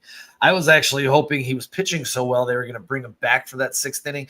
So he's not getting quality starts either, which kind of sucks in a way, because if you look at he's only pitched 5 2/3, 5 innings, 6 1/3, and 5 2/3 in his last 4 games. So he's not getting those quality starts either, but it's what we see. The velocity is going up. If you look at his last start, he touched I thought I saw 99 on the gun. I've seen 98.5. I saw 99. So either they screwed up or he's hitting 99. Yeah. When it comes to Cade Horton, Cubs fans, all Cubs fans out there, I don't want to get too far ahead of myself, but this Cade Horton is the saving grace of the Chicago Cubs, because if this Cubs team plans on winning a World Series like they did in 2016, he's going to be John Lester. Yeah. That's I honestly believe. I think this is your guy. I think this is the guy who's like, Sean, you say this a lot. As you go, our pitching staff goes. Like, if Cade Horton sets the standards and he pitches first every single series, if he's the ace of the staff that comes out and pitches first, and he continues to do what he's doing, and these guys on the team like Shota Imanaga, Justin Steele try to match that intensity, try to match that production, you're a really good spot for the next 5, 6, 7 years, Sean. Because this guy, to me, I mean, Sean, once again, small sample size, right? But all you can do is go off what you've seen, and this guy looks like he is the real deal. And John S. says it right here. Horton looks like the real deal. I mean, Bruce is talking about how fun he is to watch. I mean, this guy is just one of those feel-good stories for Chicago Cubs fans. I mean, he is exactly as advertised. How many times do Cubs and Bears and Bulls and Blackhawks tell us this guy's going to be amazing, this guy's going to be great, and he gets up and you're like, he's okay. Horton looks like he is exactly what they drafted him to be. He's exactly what they told us he's going to be, and he is a crucial piece to this team winning a World Series in the next 5 years. He might be the most crucial piece to this team winning a World Series in the next 5 years. And I want people to remember this, because I know the 2 names that you hear highest on the prospect list for pitchers was Jacob Misiorowski and the Philadelphia Phillies prospect Andrew Painter. But prior to his call-up and losing his prospect status, which I believe Cade Horton has lost his prospect status, Cade Horton was ranked higher than both of them. And he has done nothing in the major leagues that shows me any different. And the biggest problem for me with Cade Horton was that stupid injury last year that limited his outings, because if it didn't, he was able to pitch a full season. He'd be John Lester right now. Yeah, you'd be seeing 6, 7 innings out of him pretty solid. So that injury that limited his season last year is crazy. But and you got to remember, he's 20 right now, 20 innings over what he's ever done in his career. I think that's another thing. I mean, Sean, this guy he's barely pitched at all. He's barely pitched. He's in his entire life. He's pitched like 2 full seasons. Between college, AAA, and the major leagues, I think he's less than 250 innings. Which is crazy. Yes, crazy low. Most like Jacob Misiorowski's probably been pitching since he was in 3rd grade. I mean, you talk about these guys have probably pitched throughout their life over 3,000 innings. Cade Horton looks like one of the best pitchers in baseball. He's only been doing, like we just talked about, like Sean, if I taught you to bartend, it would take you out. This guy seems like he picked it up like he'd been doing it his whole life. I mean, if you guys go watch that College World Series, Cade Horton was the guy. He looked amazing, absolutely amazing. That was like his 5th game pitching in his life. Hey Kyle, by comparison, just in the minor leagues alone, Andrew Painter, who's the highest prospect in the minor leagues for pitching for the Phillies right now, he has 193 innings in the minor leagues alone. Cade Horton, between the 3, is approaching 250 between college, minors, and the pros. Huge difference. And look at what he's doing right now. He is the real deal. This kid, Yeah, I and love this man. Sean, because of that, that's why I said this to you the other day when we were talking about the Cubs, Cade Horton. That velocity is going to go up. Yeah. He's going to add another pitch to this arsenal. This guy is learning on the job. This guy, you guys, what was he in college, Sean, before they got to the playoffs and they made him a pitcher? I believe he was a shortstop. Well, and that's awesome too, because that means he's super athletic as well. But I mean, this guy was a shortstop or a third baseman or a second baseman, and then they get to the college playoff, and all of a sudden they're like, "Hey, we need you to pitch," and he's like, "What? I don't know how to pitch." They're like, "Yeah, you can do this," and he becomes third base and occasionally shortstop. And he becomes one of the best pitchers in all of Major League Baseball. Like, could this happen to Chicago Cubs fans? Is this possible? Did we just find one of the best stories in all of sports? This guy was a third baseman for 17 years of his life, starts pitching, and they're like, "Oh my God, it's Randy Johnson!" Like, how amazing is this story? How amazing is Cade Horton? You want to know the truth, Kyle? People might not know this, but he was also recruited to play quarterback at Oklahoma. Yeah, yeah, and this kid is legit. You guys are going to say I'm drinking the Kool-Aid, but everybody's going to buy their PCA jerseys. Next time I walk into a sporting goods store, if Cade Horton's jersey's hanging on the wall, that's what I'll be leaving with for sure. I love him. I absolutely love him. I'll tell you this: in 2 years, Cade Horton and Jackson Wiggins are going to be the 1-2 in this rotation. And you may have a guy like Will Sanders, who's in AAA right now. Brandon Birdsall. Third. Brandon Birdsall is a guy we're going to talk about here in just a second, because Brandon Birdsall is a guy who I think could be a September call-up and help this club right now this season. I think he had his 4th or 5th rehab start, and it went very swimmingly. He struck out 6 over 4 2/3. He had a bunch of whiffs. I think I wrote it down. I try and watch these box scores in the minor leagues as much as I can. That's a lot to watch, man. I know it's very hard. I'm interested, though. I'm more interested in some of these guys like Jonathan Long and Birdsall, who could come up and help us right now. And, a guy that Kyle and I have talked about that's been high on our list, Riley Martin, 36 games for Iowa. He's given up 3 runs 3 times, given up 1 run 2 times, given up 0 runs 31 times. He's had a couple of bad outings, though, that back-to-back that he let up 3 runs in. So it kind of inflated his ERA a little bit. But if you look at his body of work in totality, you guys, Riley Martin looks like he's going to be a very good pitcher in baseball as well. This is what I'm talking about. We're talking about the Cubs struggles on the show right now, but I'm telling you, Cubs fans, I know you've heard this before. Don't hang your heads too low, because the future does look bright. You don't have to listen to me when I say this. This is the Cubs farm system has been ranked one of the top farm systems in baseball for the last 3 years. And it's because of the guys you're starting to see come up right now. Matt Shaw, PCA, Cade Horton. If these guys continue to hit at this clip, if Owen Casey comes up and he looks like he did in AAA, if Kevin Alcantara comes up and he looks like he did in AAA, if these guys continue to hit, the Cubs are going to be a very good team for a long time, because they're all under control. They're all these guys are going to be here for 5-6 years before they're do a new contract.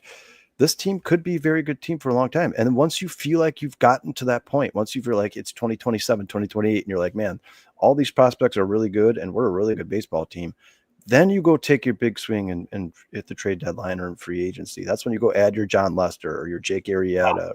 That's when you go make that move. But with the way the Cubs have been spending money over the last 5, 6, 7 seasons, I just don't think that move is necessary right now, because I don't think it's going to push you over the hump being a World Series contender. Now, listen, I know somebody put in the chat earlier, I think it was Swaggy McNolegs, but I know somebody put in the chat, once you get in the playoffs, every team's a World Series contender, because baseball is just a different sport, right? Like it's a totally different season once you make the playoffs. And I agree with you 100%. But just the fact that the Cubs basically stayed the same at the trade deadline and everybody else around them got a lot better. I mean, look at the move the Phillies made, how much better the Phillies got at the trade deadline. And the Phillies were, in my opinion, were already the best team in the NL going into that trade deadline. I think they were already the best team in the NL. And what they did at that trade, you would have had to do a lot to try to match that, because I think the Phillies were already above the Cubs. So if you wanted to get better than the Phillies, you would have had to do more than they did at the trade deadline, and they did a lot. And that basically would mean at this point that the Cubs would have sold their entire farm system. And you guys, Merrill Kelly or whatever is Kelly, this guy, that's not going to make you You're not going to win a World Series because you had him. He got lit up in his first start too. A lot of these guys who got traded got their asses whooped. A lot of these guys got their asses whooped the game after they got traded. A lot of them. And it sucks is because Willie Castro came in on fire. I'm like, all right, we got a utility man. We got a platoon player. And since those first 2 games he played for the Cubs, he's been just as bad as the rest of them. I'm telling you, man, baseball is the sport. Sean, you tell me if you disagree, and I'd like to hear what the chat thinks about this. But of all the sports, the major leagues, professionals, baseball is the sport where these guys all like momentum matters the most, more than any other sport. Like these guys live and die off of like having bad. Do you understand what I'm saying, Sean? Like, yeah. Oh no, yeah, I got you. They feed off of each other. They literally more than any other sport. Like you just don't see this in other sports. Like if Kyle Tucker's having a bad week, then everybody else follows suit and they all have bad weeks. It's not like there's just not one guy in the Cubs who's like, I don't care if you guys are all sucking. I'm still going to hit my 40 home runs. We may lose every game, but I'm hitting my 40 home runs. Like it seems like they ride together and they die together. It's kind of like when Joe Madden used to say to Dexter Fowler all the time, you go, we go. The Cubs don't have that guy. Where is he? Who is he? I mean, Nico Horner's been on fire. They're still, I mean, look at Nico. Sean, can you bring up those numbers again since like the All-Star break, whatever it is?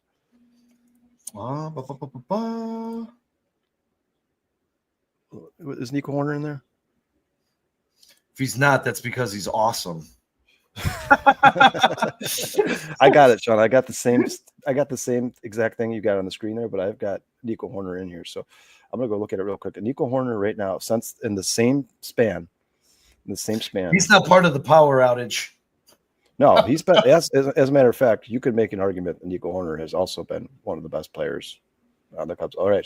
So in that same stretch, they have everybody listed on that you have on that list except for one, Nico Horner. You know why? Because in the last 30 days, he's hitting 308 and 727.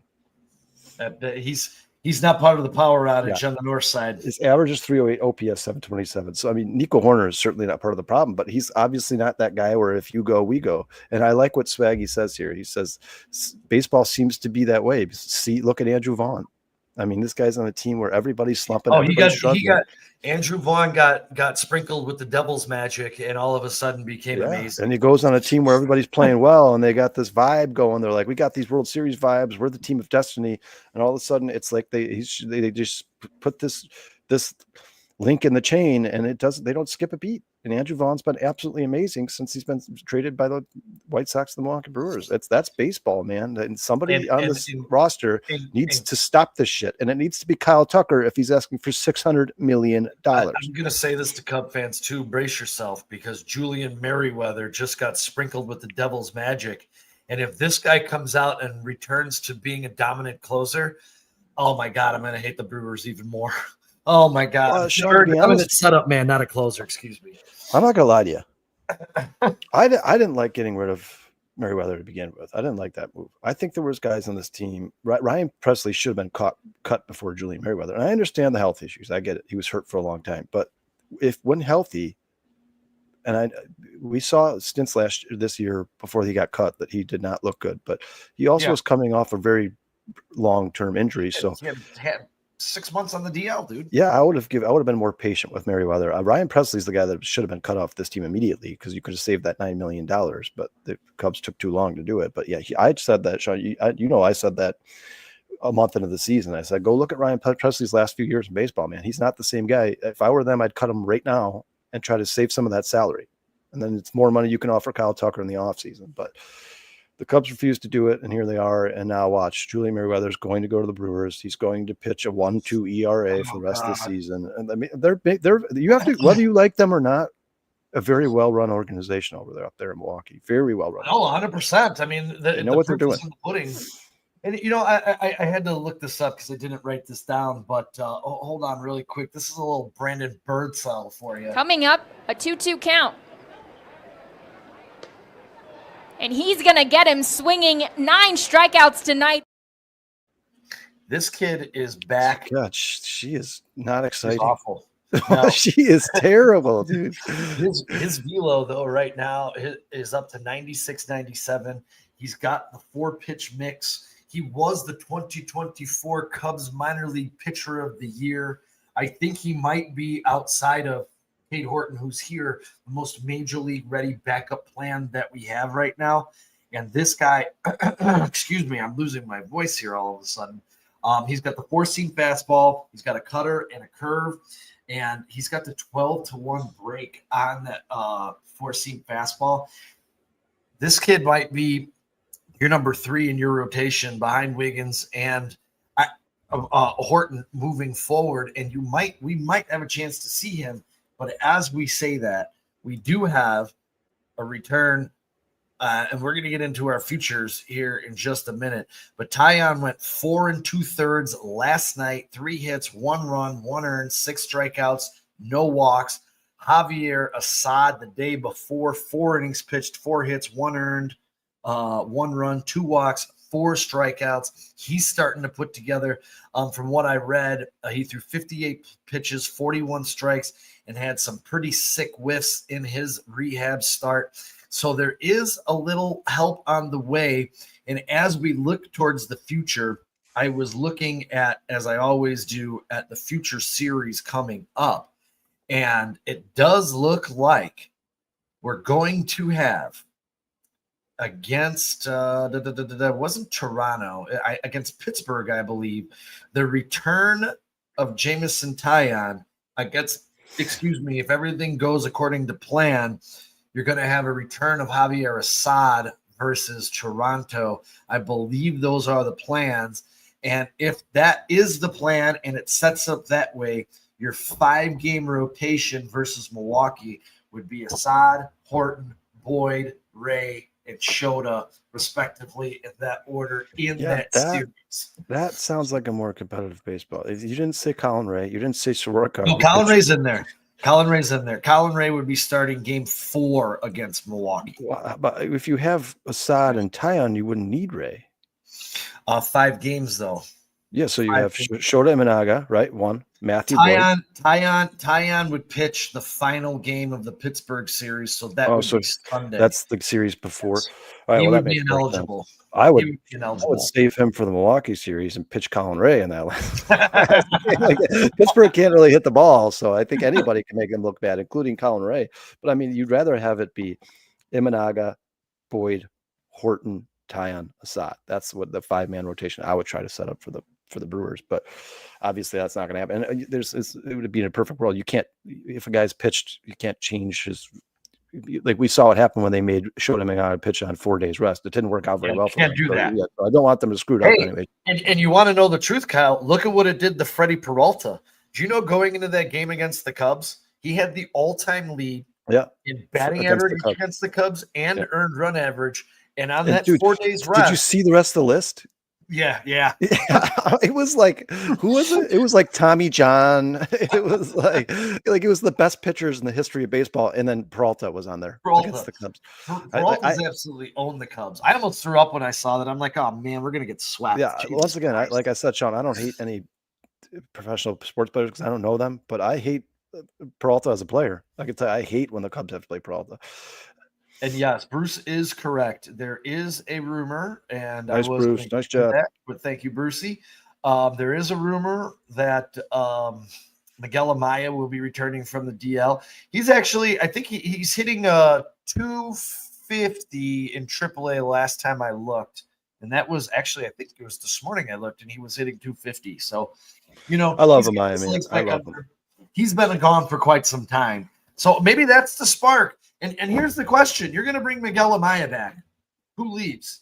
Is Reese McGuire gone? Yes. Okay. Yeah. Sean, the magic of Reese McGuire is over. What about it's fizzled. Who if I said, hey, to you right now and chat too, we're cutting Birdie. Which minor leaguer do you want to bring up to take his spot? Occasional starts and lose at bats, consistent at bats in AAA. And Swaggy agrees with me, Sean. Mo Baller? Mo Baller. That's the guy. He is a major league hitter, man. Mo Baller is going to hit no matter where he goes. It doesn't matter. It doesn't matter what league he's in. It doesn't matter what team he's on. It doesn't matter what pitching, who's pitching. Mo Baller is going to hit the ball. That's what he is. He's a hitter. He's a major league hitter. You're against Owen Casey? Yeah, right now, yeah. because if you're going to bring up Owen Casey, I think it should be a situation in which he gets to play in the field. I mean, you need to see what you got in Owen Casey. He's going to be your future left fielder if Ian Happ leaves. Yeah, or there's no Kyle true Tucker, position. then you need to. Mo Baller doesn't have position. He should be brought up here to hit when like Sean. You know how many times now have we watched the ninth inning? The Cubs have two guys on, they're down by one, and we're like, all right, somebody in this lineup has to get a hit. Maybe Mo Baller can do it. Maybe Mo Baller can do it. Maybe you can pitch it for Mike Bush or Carson Kelly, and he could do it. I think it was Tuesday. We were sitting there, and I don't know if Scott's still watching, but I was literally looking. Oh no, it was Jeff Tatara I was talking to, and we're watching these at bats, and I was literally runners are on. As soon as runners got on, I look at Jeff and said, "Watch, lazy ground ball to second." Boom, lazy ground ball to second. I was literally predicting what they were going to do because I've watched this for over a month now, and it's almost becoming predictable. Like yesterday, Cubs runners on first and second, 1 out. I'm saying in the back of my head, they're not going to score. Like, that sucks. That sucks because I wouldn't have said that in April, May, or most of June. But the collapse is real. The last time we talked about this, I know you defended him, and I understand that you have to listen to your third base coach. But Ian Happ getting thrown out at home is becoming like a once a week kind of thing here. I mean, it's getting crazy. Like, I've never seen anybody get thrown out at home more in my life than Ian Happ. When he got thrown, I thought that was a bad call by Barry, to be honest with you. That was a ground ball. He was going to be a sitting duck at home plate. Leave him on third and see if the next guy can drive him in. Why are you sending him home? Yeah, it was a bad call. Take the out at first. Don't take the out at home plate. Right. I'll be honest with you, Kyle. Barry's done this a few times this year, and I don't know if Quentin Barry should be long for the third base coach. I think they have to reevaluate. I don't know him personally, but I don't know, man. He's made some really bad calls at third base, maybe trying to force a run here or there, but I don't know, man. John, if that's PCA, I'm sending him. If that's Ian Happ, I'm not. And another thing, Sean, that game last night in Milwaukee, if that was PCA standing on second and they could get that base hit, the Brewers are losing that game because he's home. He's home. He's home. It's just become a little bit, I mean, this post All-Star break slump, and you guys see it here. We're down almost a run and a half a game. The batting average has dipped considerably. The home runs are down considerably. The stolen bases are down because we can't get anybody on base to begin with. So, yeah, and you guys, as a team, since the All-Star break, their batting average is like 230. It's really bad, man. And if it wasn't for Nico Horner, that would be like 210. It's really bad. And it's bad. This is not a slump. This is a chunk of your season. This is a third of your season. It's starting to become reality. It's getting out of hand, guys. Yeah. I mean, the Brewers are up now. The Brewers are now up 5 games. I mean, that switch from how the Cubs were up 6 to now the Brewers are about to be up 6. After today, they'll probably be up 6. Is the fastest switch I've ever seen in my life. I've never seen such a ball from Grace. We had this on, ladies and gentlemen. This was June 17th. Just 6.5 week swing to 6.5 games up to 5. You lost 12 games in 6 weeks. You lost 12 games to the Brewers in 6 weeks. I mean, and look at the Cubs. Anything like that. We had a 616 win percentage. I mean, we were here. I'll tell you this: on June 17th, and this is shame on me. I swear to God, I was like, the division is ours. This is over. We're gonna cruise. I was looking at that second half schedule. We had the easiest second half schedule. I'm like, man, this is over. The Cubs won the freaking division in June, and holy crap! I wasn't alive in 69, but I've read a lot of the collapse of the Cubs in 69. It happened a little bit. It happened in September, not June to August. But I'll be honest with you, this has all the earmarkings of outside of 69, probably the Cubs' biggest collapse that in their history. I've never seen it. I mean, it's almost scripted. It's almost scripted. It's like every year the Cubs think they can win their division, and the Brewers are like, no, you can't. I mean, Sean, this is the point now. You're getting so far back. You're not looking up at the balcony above you. You're looking up like we're on the first floor, and the Brewers are on floor 50. Yeah, they took the elevator. And you guys, it's not just the fact that the Cubs have been awful. The Brewers have been absolutely amazing. Dude, they're finding new One of ways the to best win. runs I've ever seen in baseball in my entire life. I think in their last 60 games, 16. They're 42 and 16 in their last 61 ball games, whatever. I mean, that's insane. That's insane. The Cubs hitting coach is Dennis Dustin Kelly. Kelly. Dustin Kelly. Breaking news, Bruce answered immediately.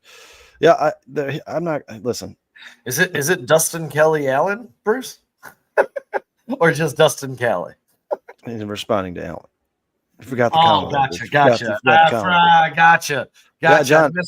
I missed Allen asked the question. John, I know Sean hates when I do, but I've been giving the Brewers credit for the last 2 months, man. This team is legit. I've been saying this for the last. Can I say this? Legit. They are a legit baseball team. I'm going to say this because when you look at the team in totality, you're like, how the fuck are they doing this? The lineup is suspect. The defense is good. The starting pitching is good. Their bullpen is in the middle of the pack. It's not like a lockdown, lights out bullpen. They have right now only 2 solid starters. Priester's turned in, I guess, to a 3rd solid starter. But they literally have one. They don't slug. They don't slug. I mean, go look at their OPS. They absolutely don't slug. They play timely baseball. They do the small things right. But I'm going to promise you this, and I already bet it, and I guarantee you this. Yeah, I'm not picking them over the Phillies. Well, let's just enjoy them winning another division because that seems the trajectory that they're on, and then let them run into the Phillies in the playoffs, and let the Phillies starting pitchers take them out 1, 2, 3, and send them back home, and they can celebrate their division championship. And I know some people say division championships are hard to win. You should celebrate those as much as you celebrate everything else. Guess what? That's ridiculous. I don't. No, you don't celebrate division championships like you celebrate a World Series. That's ridiculous. No.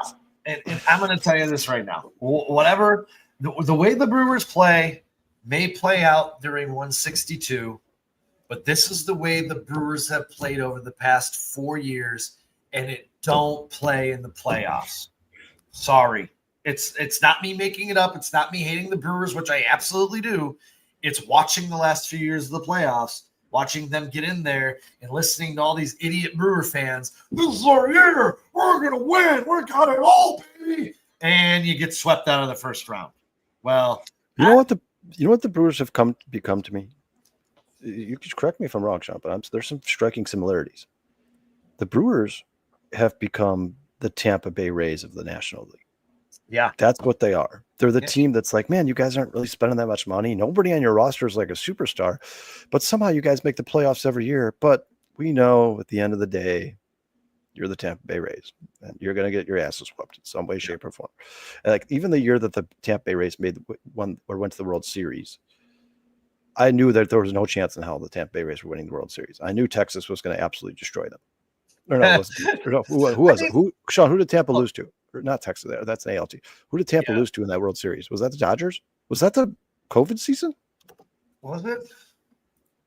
I don't remember. Somebody in the There's another good comparison. John says need them to be more like the Royals. They're like the Royals of 2015.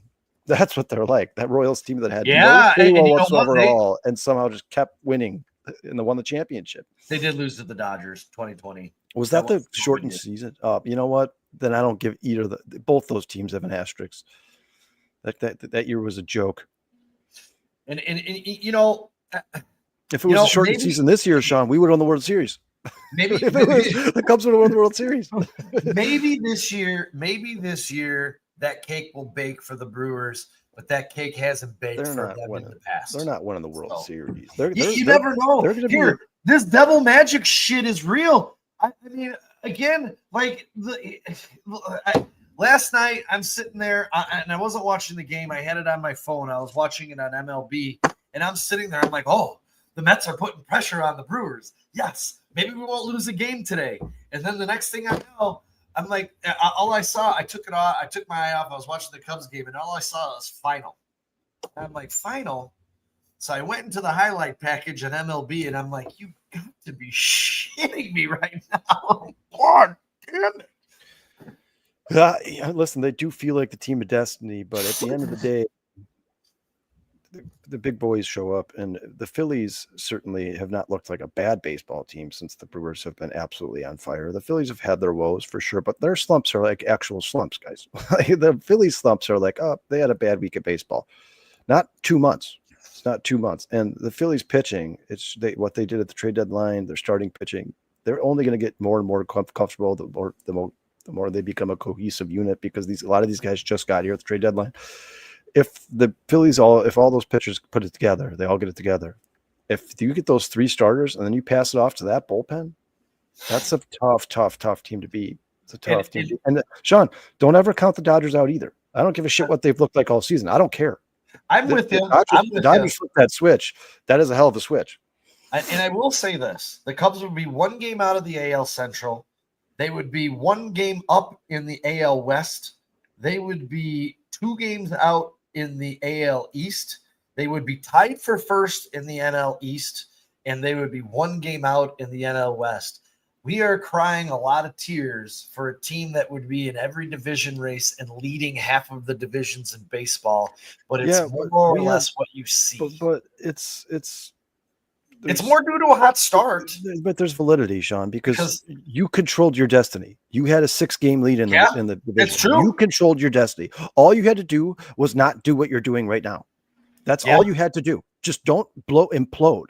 Don't implode. And John, this is the comment of the day, and I couldn't agree with you anymore. Fuck the Brewers. I hate this team more than I hate anything on the planet.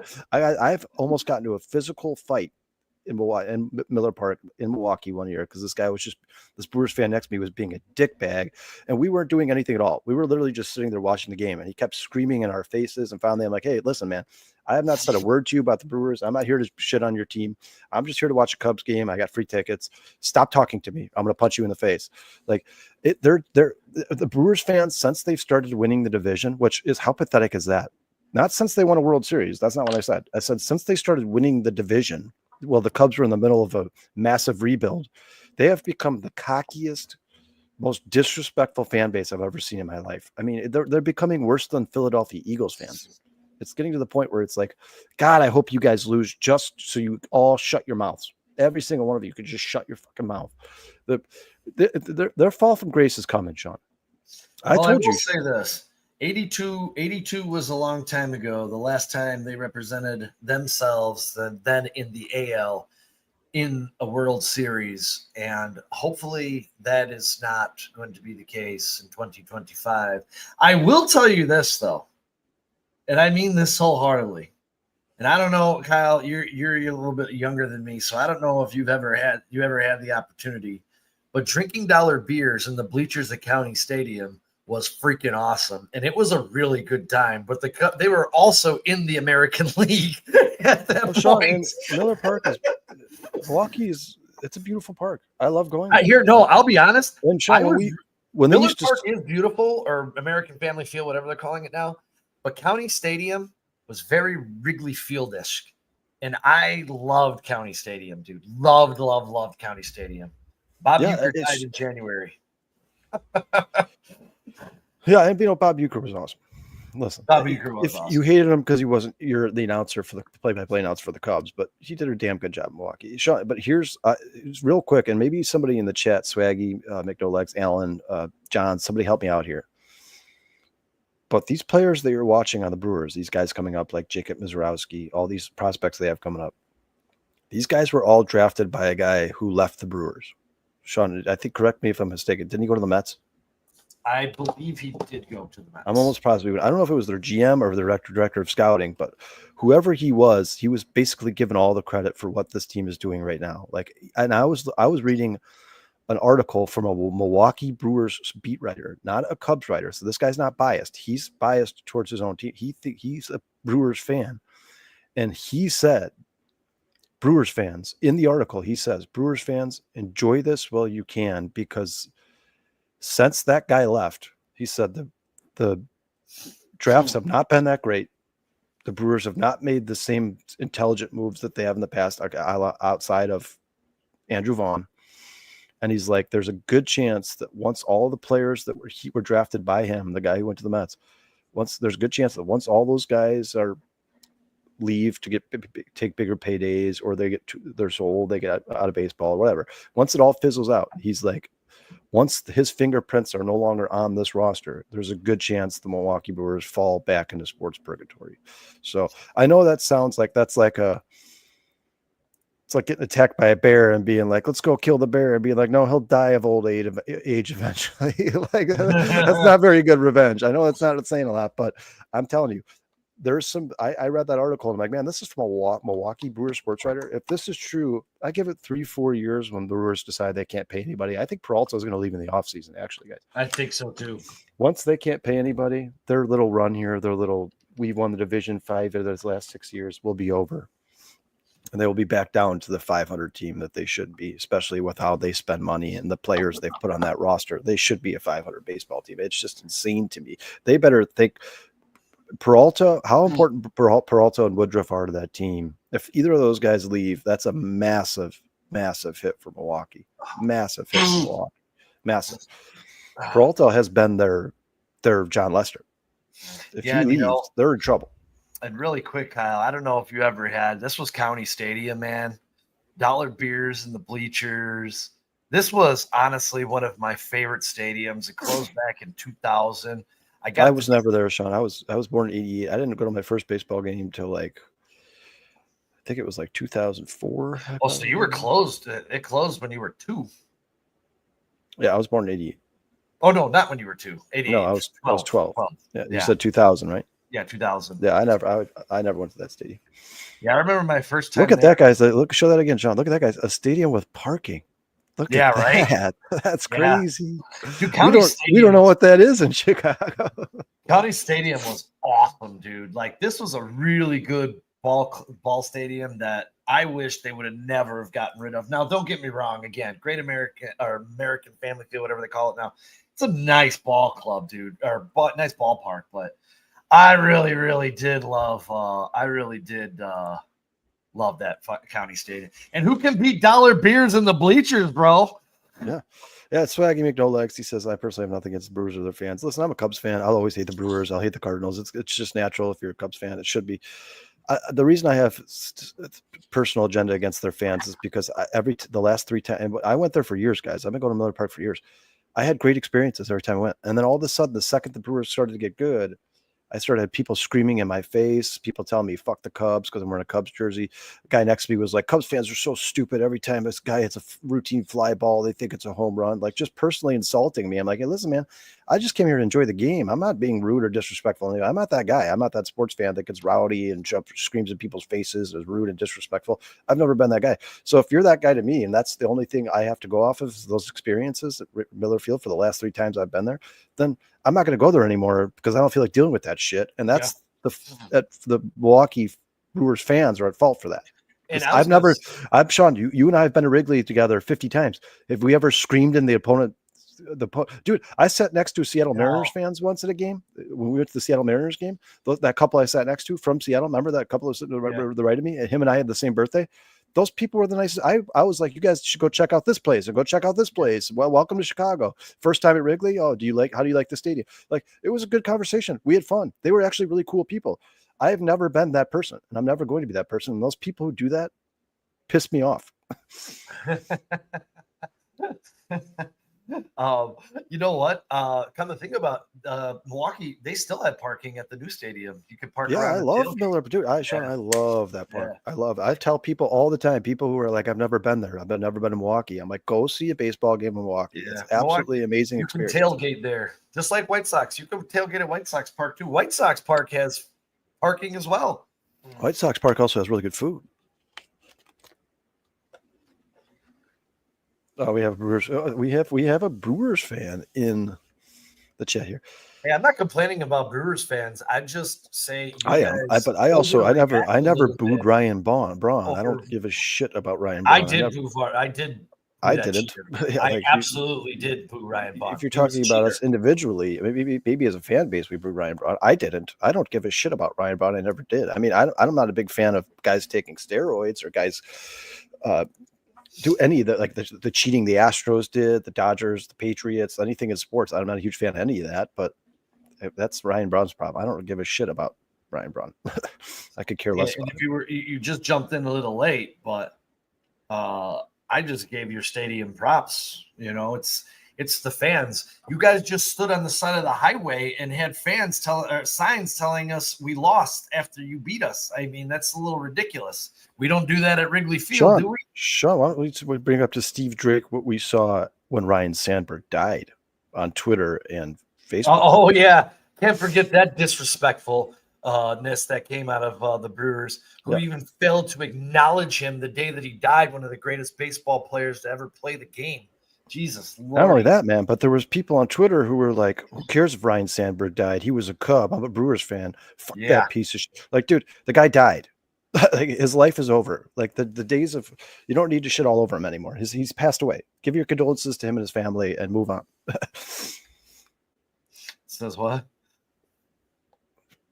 I'll tell you this. I don't really have a lot of favorite players that played in Milwaukee, but I'll tell you, before you guys started acting like division championships were World Series titles, you guys were fine. You guys are like Minnesota Vikings fans who win a division and act like you've actually been to a Super Bowl. The prize of the ring, not a T-shirt. That's all I'm saying. Yeah, and Steve, we appreciate you joining the show. And Absolutely. Listen, I have nothing against you, Steve. I don't know. It's not you personally. It's the fans that have sat next to me and screamed in my face and said they were going to hit me and all that stuff. Yeah, those guys I have a problem with. But I think anybody would. And then KDK Slack, I don't know exactly how he wants that pronounced, but he said booed Braun because he was a Roy Jew. Thanks for joining the show, man. We appreciate it. But we got one, Steve. We got one. One is more than none. We got one, man. Hey, guy. Hey. How many does Milwaukee have? You don't need any hands for it. I can tell you that. You've only been there once, and that was 1982. So let's not. Much love, Slack. Much love, man. Thanks for joining the show. We appreciate it. This is what I mean. Get there. Don't just win a division, get swept out in the first round, and act like you belong.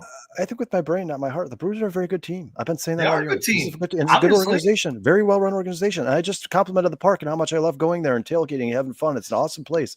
I've noticed since the Brewers have become consistently competitive, their fan base has changed completely. I used to go up there and have long conversations with these guys. It was a great time. We used to share beers, hot dogs, cheers. Now it's like all of a sudden they become all Packers fans.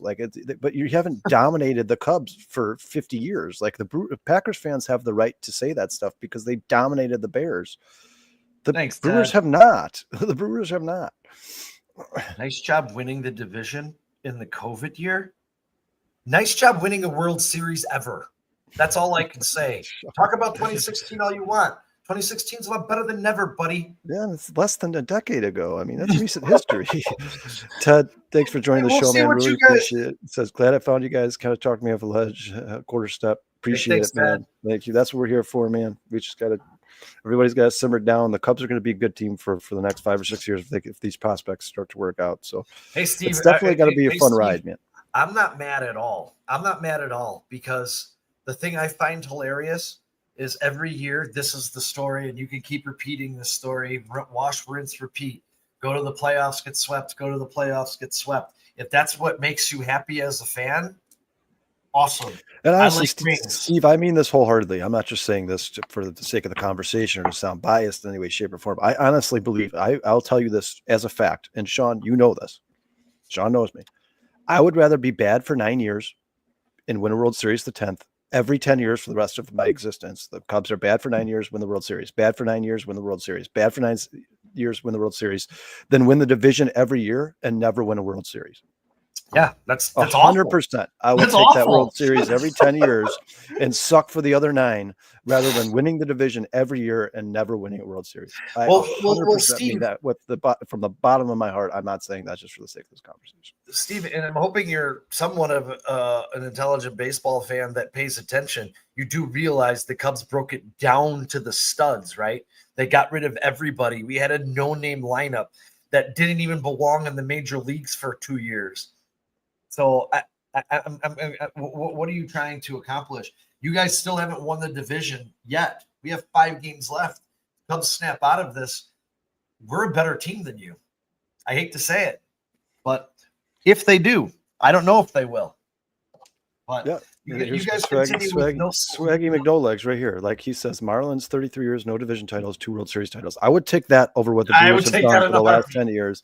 100%. Yes, 100%. I'd rather have the World Series for sure. No doubt about it. That's the goal, guys. The point of playing the season is to win a World Series. It's not to be like, oh, but we had enjoyable baseball. We got to go to the stadium in August and they were still in it. The point is to be like, we won a World Series, which means we were the best team in baseball. We were better than all of you. That's the goal. Hey, and I can say this. I wish the Cubs made more moves, but the Brewers not making any could be their ultimate downfall yet again. Yeah, and you know what? I have a strong feeling, guys. Andrew Vaughn's probably going to become somewhere in the middle of what he was in Chicago and what he's been with the Brewers so far. Like he got to change the scenery. This happens a lot to athletes.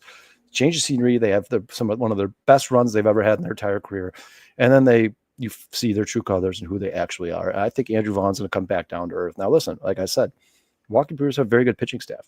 Their starting pitching is awesome. They're a good team.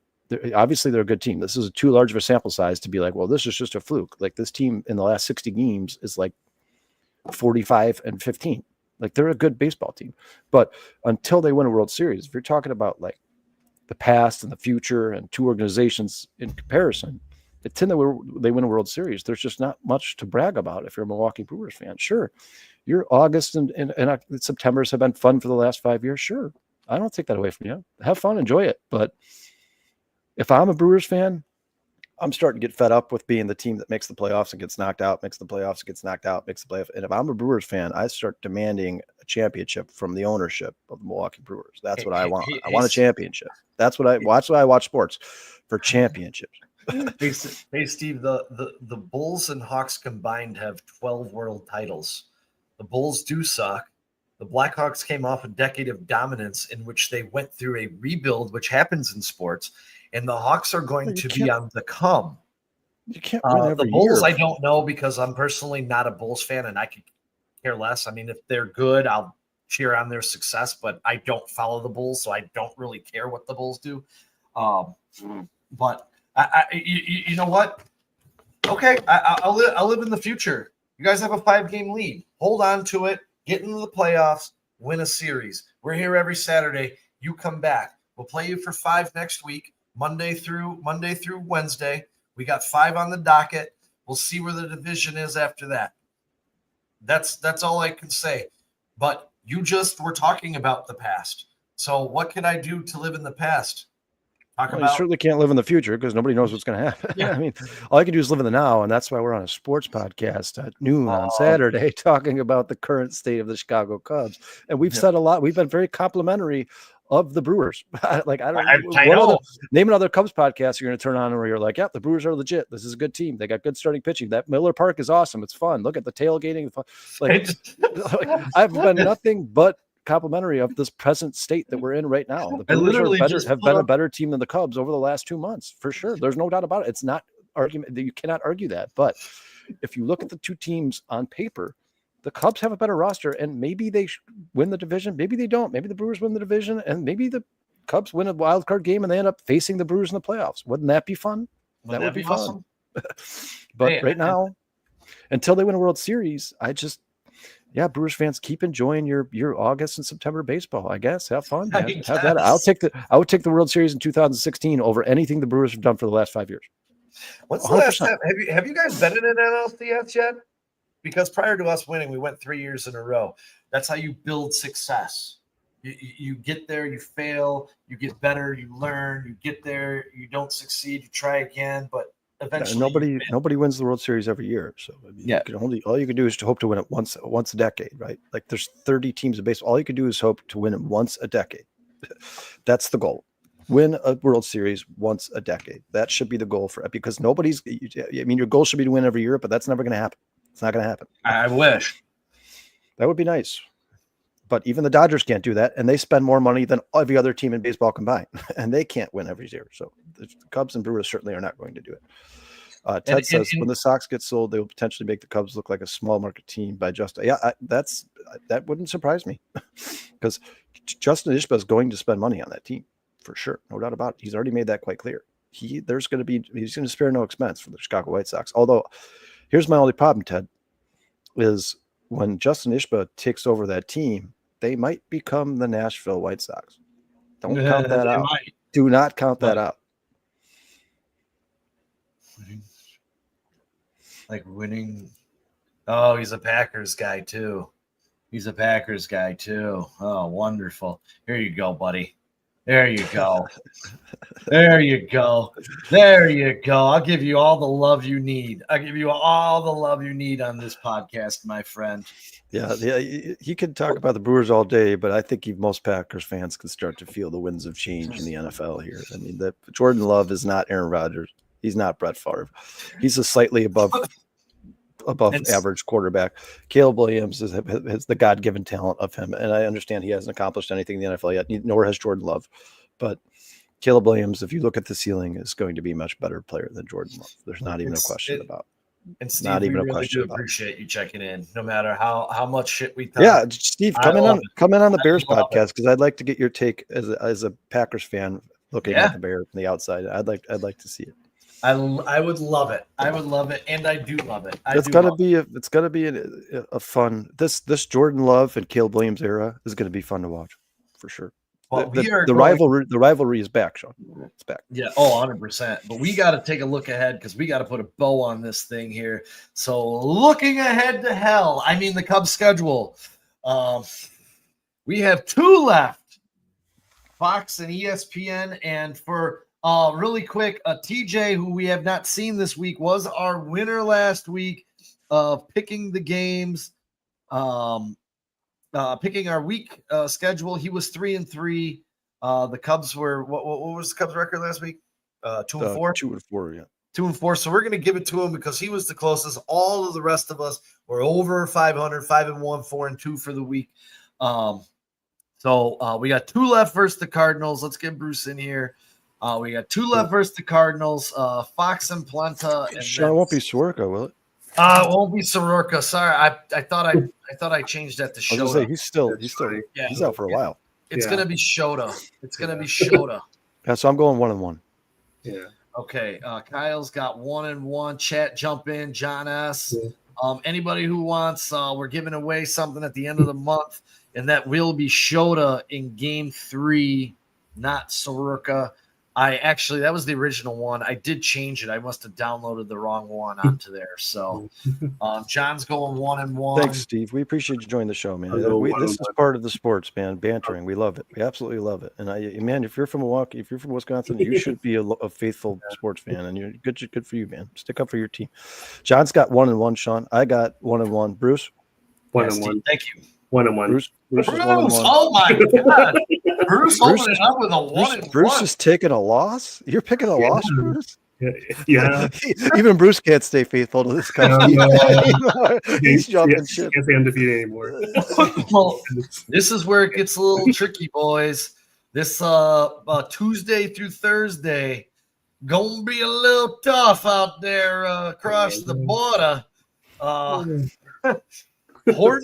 Horton and Barrios. We got Boyd and Guzman, and we have Ray versus Max Scherzer. I'm saying the Cubs.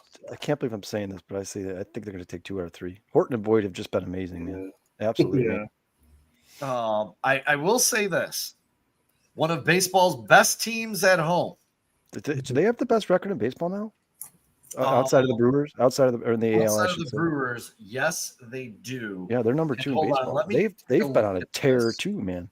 The Toronto Blue Jays at home this year are 38-19, and that, my friends, is the second best home record in baseball. So make your picks correctly here. I'm still taking 2 out of 3. I still like Horton and Boyd over Guzman and Barrios. But if the Cubs bats don't, I'm making these predictions, guys, assuming that the Cubs bats wake up in some way, shape, or form. It's any way, shape, or form. If they could just scrape out 3 runs, that would be tremendous. So I'm going to take it for 2 out of 3, but I'm going to do it hesitantly, Sean. I'm going to do it with. I'm holding my breath. Man, I'm gonna go. Kyle, you got 2 and 1. 2 out of 3, yeah. I'm going 1 and 2. Bruce? What you got there, John, or anybody else in the chat? 3-0. Well, Bruce said it didn't take long for Bruce to get back Yeah, on the Bruce is bandwagon. back against the best home team in baseball. I'm hesitant to go 2-1. Bruce is down 3-0. I love it, Bruce. I love it, man. I love the optimism, man. I love it. I know, yeah. John, what do you got for us, man? 2-1. John's with me. Yeah, John. Let's do John this shit. is 2-1. All right. I'm going to be the pessimist this week, apparently. And then we get to return home for Tyon's return to the bump versus the Pittsburgh Pirates. And yes, all 3 games will be at 1:20 back at Wrigley next week. But how many of these games are actually on the docket here? Because one of these games will be Saturday, won't it? Yes, game 2, Shota and Burrow will be 1:20. So we'll be running right up to the start of that first pitch. Yeah. So we got Tyon and Ashcraft back at Wrigley Field. And that's tough. It's tough because we don't know what to expect out of Tyon. It's tough. Yeah, and I hate to say this about Mr. Ashcraft, but Ashcraft has actually been pretty solid over his last couple of starts. Over his last 5, even longer. Jesus Lord. Pittsburgh pitching staff has been solid over the last month. I think they went like 12 or like 6 games in a row without allowing a run. So Ashcraft very close to something like that. This is going to be a bullpen game. I did not look at this. I thought Ashcraft was a starter. No, he's a bullpen. He came out of the bullpen when the Cubs played them last. Well, he has been lit up his last 2 times. He's given up 5 runs over his last 2 outings. But previous to that, he gave up 2 runs over his last 8 outings. I'm going 1-0. I'm going 1-0 because they can't score runs. Yeah, they just can't score. I'm giving the Cubs a victory. And you know, I probably too old, probably too long to be considered a revenge game. But remember, that's the team that drafted Jameson Tyon. So he's going to keep that in the back of his head for the rest of his life. And then Sean, real quick, we have a new person on the show here. Deacon Mike, man. Thanks for coming in, brother. Man. Yeah, thanks. Appreciate it, brother. He said, screw Jed in his extension. I'm with you. I said that earlier. For most Cubs fans right now, they're just not happy about the Jed Hoyer extension, especially the time. I think the timing is what really pisses Cubs fans off. You can't extend your GM in the middle of the season. You got to see what the results of the season are. And Steve Drake, I agree with you 100%. I thought that about this entire series. I thought even though the Cardinals came into this series 8 games over. I am trying to get the wrong thing off the screen. I thought even though the Cardinals came in 8 games over at 500, playing very well at Busch Stadium, that the pitching matchups were in the Cubs' favor. The Cubs going into this series, their starters were 4-0 in 4 starts against the Cardinals this year. I thought this series heavily favored the Cubs. I thought having the day off, 2 days off for Kyle Tucker, and then the day off for the team to kind of recalibrate and relax on the trip down to the hell known as St. Louis, that they would get it together, especially seeing that McGreevy's only start against them was 4 2/3. He gave up 7 hits, 5 runs against the Cubs. I just thought yesterday, and I thought this entire series against the Cardinals was going to just be this uplifting spirit against our number 1 most hated rival in all the world. And they fell flat on their face again yesterday. And we got Ray on the bump and Shota tomorrow for 2 against the Cardinals. And all I can hope is that the Cubs can bounce out of this. Yeah, you can't win if you don't score runs, guys. Yes. Yeah. And honestly, Steve, not taking anything away, I've been trying to figure out how the Brewers have been doing this for weeks because they don't hit for slug. They don't have people over 800 in OPS, but they do pitch solid. It's just a well-run organization, man. They just find good defense, good management, good coaching, good management. They just find ways to win, and that's what you got when you're, especially in the dog days. The dog days, you got to find ways to win, man.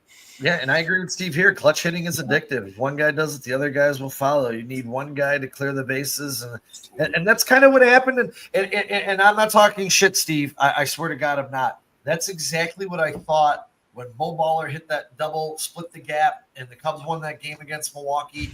I was like, oh, maybe this is the spark. I just keep feeling like there's a spark, and there is no spark. Sean, look at Deacon Mike says there. He says, for some reason, I can't understand how our entire lineup is in a slump at the same time. Who's our hitting coach? Ray Charles? Oh, man. No, Deacon, we talked about this before you joined the show. Major League Baseball is by far the sport where momentum is the most prominent. Like if one guy's bad, they're all bad. If one guy's good, they're all good. Like that's baseball. It's weird. It doesn't happen in other sports. You don't see basketball game where your shooting guard is 2 for 14 and the rest of the team just sucks. Right. Like usually you see some guy on the box score who's got 30 points and other guy's got 2. Baseball, it seems like every time one guy on the team, especially your big boys like Kyle Tucker and Seiya Suzuki, once one of them slows down, the whole team follows suit. So somebody needs to wake up. They need a kick in the ass. Yeah. Somebody needs to wake up. And you know what, Sean, I don't know if you saw it today or not, but after the game yesterday, they did hold a team meeting, and it sounds like Kyle Tucker was the mouthpiece there.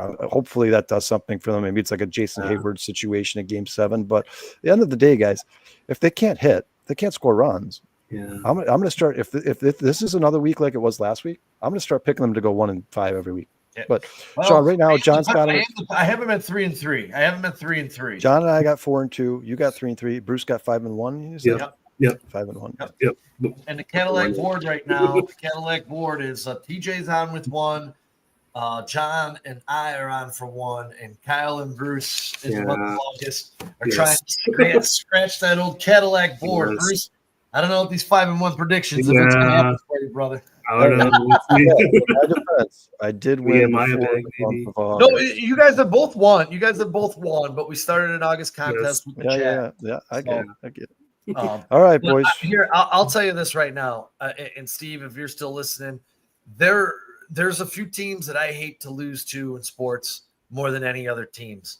The Brewers are getting there. I do hate losing to them, but I hate losing to the Cardinals and the Vikings. Yeah. Those are the 2 teams I hate losing to the most in all of sports. I know it sounds weird. It's not the Packers. The Packers are really, really close, but I hate everything about Minnesota, and I hate everything about St. Louis.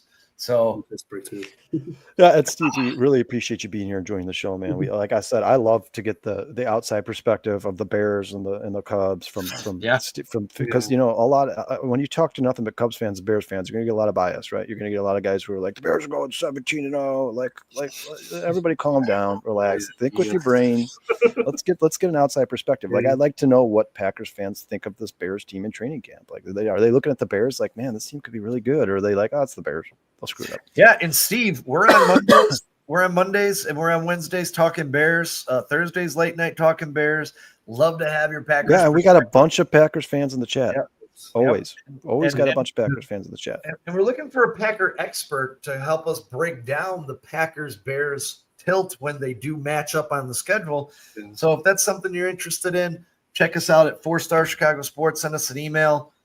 Find me, Sean Lugo, or Kyle Duplessis on Facebook Messenger. Send us a message. We'd love to reach out to other fans. We're working with the Lions fan. We're working with the Vikings fan, trying to get them on as well to do these inner perspectives and breakdowns as we play this division. We're going to do like a preview of the upcoming game, and we're going to try to get a fan of the rival team on every single show. So if you're a big Packers fan and you know your football, then we'd love to have a conversation with you. And thanks to everybody in the chat, man. Alan, Deacon, Steve, we appreciate you guys joining the show, man. Thank you so much. John, always faithful, John. Breaking news, Bruce, obviously Swaggy McNolegs, our boy Ted. Thank you so much for joining, man. Sean, who am I missing here? Scott Angel. I'm missing. Early in the show, we had Scott Angel on. And early Steve. in the show, Crooked Commish made an appearance. Steve. Pat O'Deed was here, man. Thank you so much to everybody who's joined the show. We appreciate you guys. Thanks for the support. If you haven't already, please hit that like and subscribe button. If you're watching on Twitter or Facebook, please go over to our YouTube channel and hit the subscribe button. We really appreciate you guys. Hope everybody out there stays safe. Take care of yourself so you can take care of each other. Sean, anything else before we get out of here, man? Oh, let's just get a big W today. Please, God. Please, God. Please, God. They need it badly, guys. I've never seen a fall from grace like this in my life. Hopefully the Cubs can turn it around. At least make the division interesting, right? Yeah, I know. One more before we get out of here. Yeah. Steve, like our outro video, Sean. Hey, yeah. Not Jed Hoyer. Up until then, boys. Don't forget Monday we'll be back. Alice Hall Hangover. Tuesday or Wednesday, barely there. Thursday, the bare minimum. Jesus, I couldn't think. And we'll be back here Saturday for another edition of the Yeah. Northside 9. And hopefully Bruce is getting on the Cadillac board. And it's a Yeah, 5 in 1 week for the Chicago Cubs. But I'll take 4 and 2. I'll take anything that's not 2 and 3 or 2 and 4 or let's go. Above 500. Yeah, let's go. Absolutely. Much love, guys. Mike, we're on every week at noon, man. Thank you for checking us out. Hit that like Al, and subscribe. appreciate So you you never guys miss coming a show, in. brother. Really appreciate you checking us out, man. Until then, peace and love, everybody. Cubs are on Peace. Fox today, 6:15 first pitch. Well, Let's get it.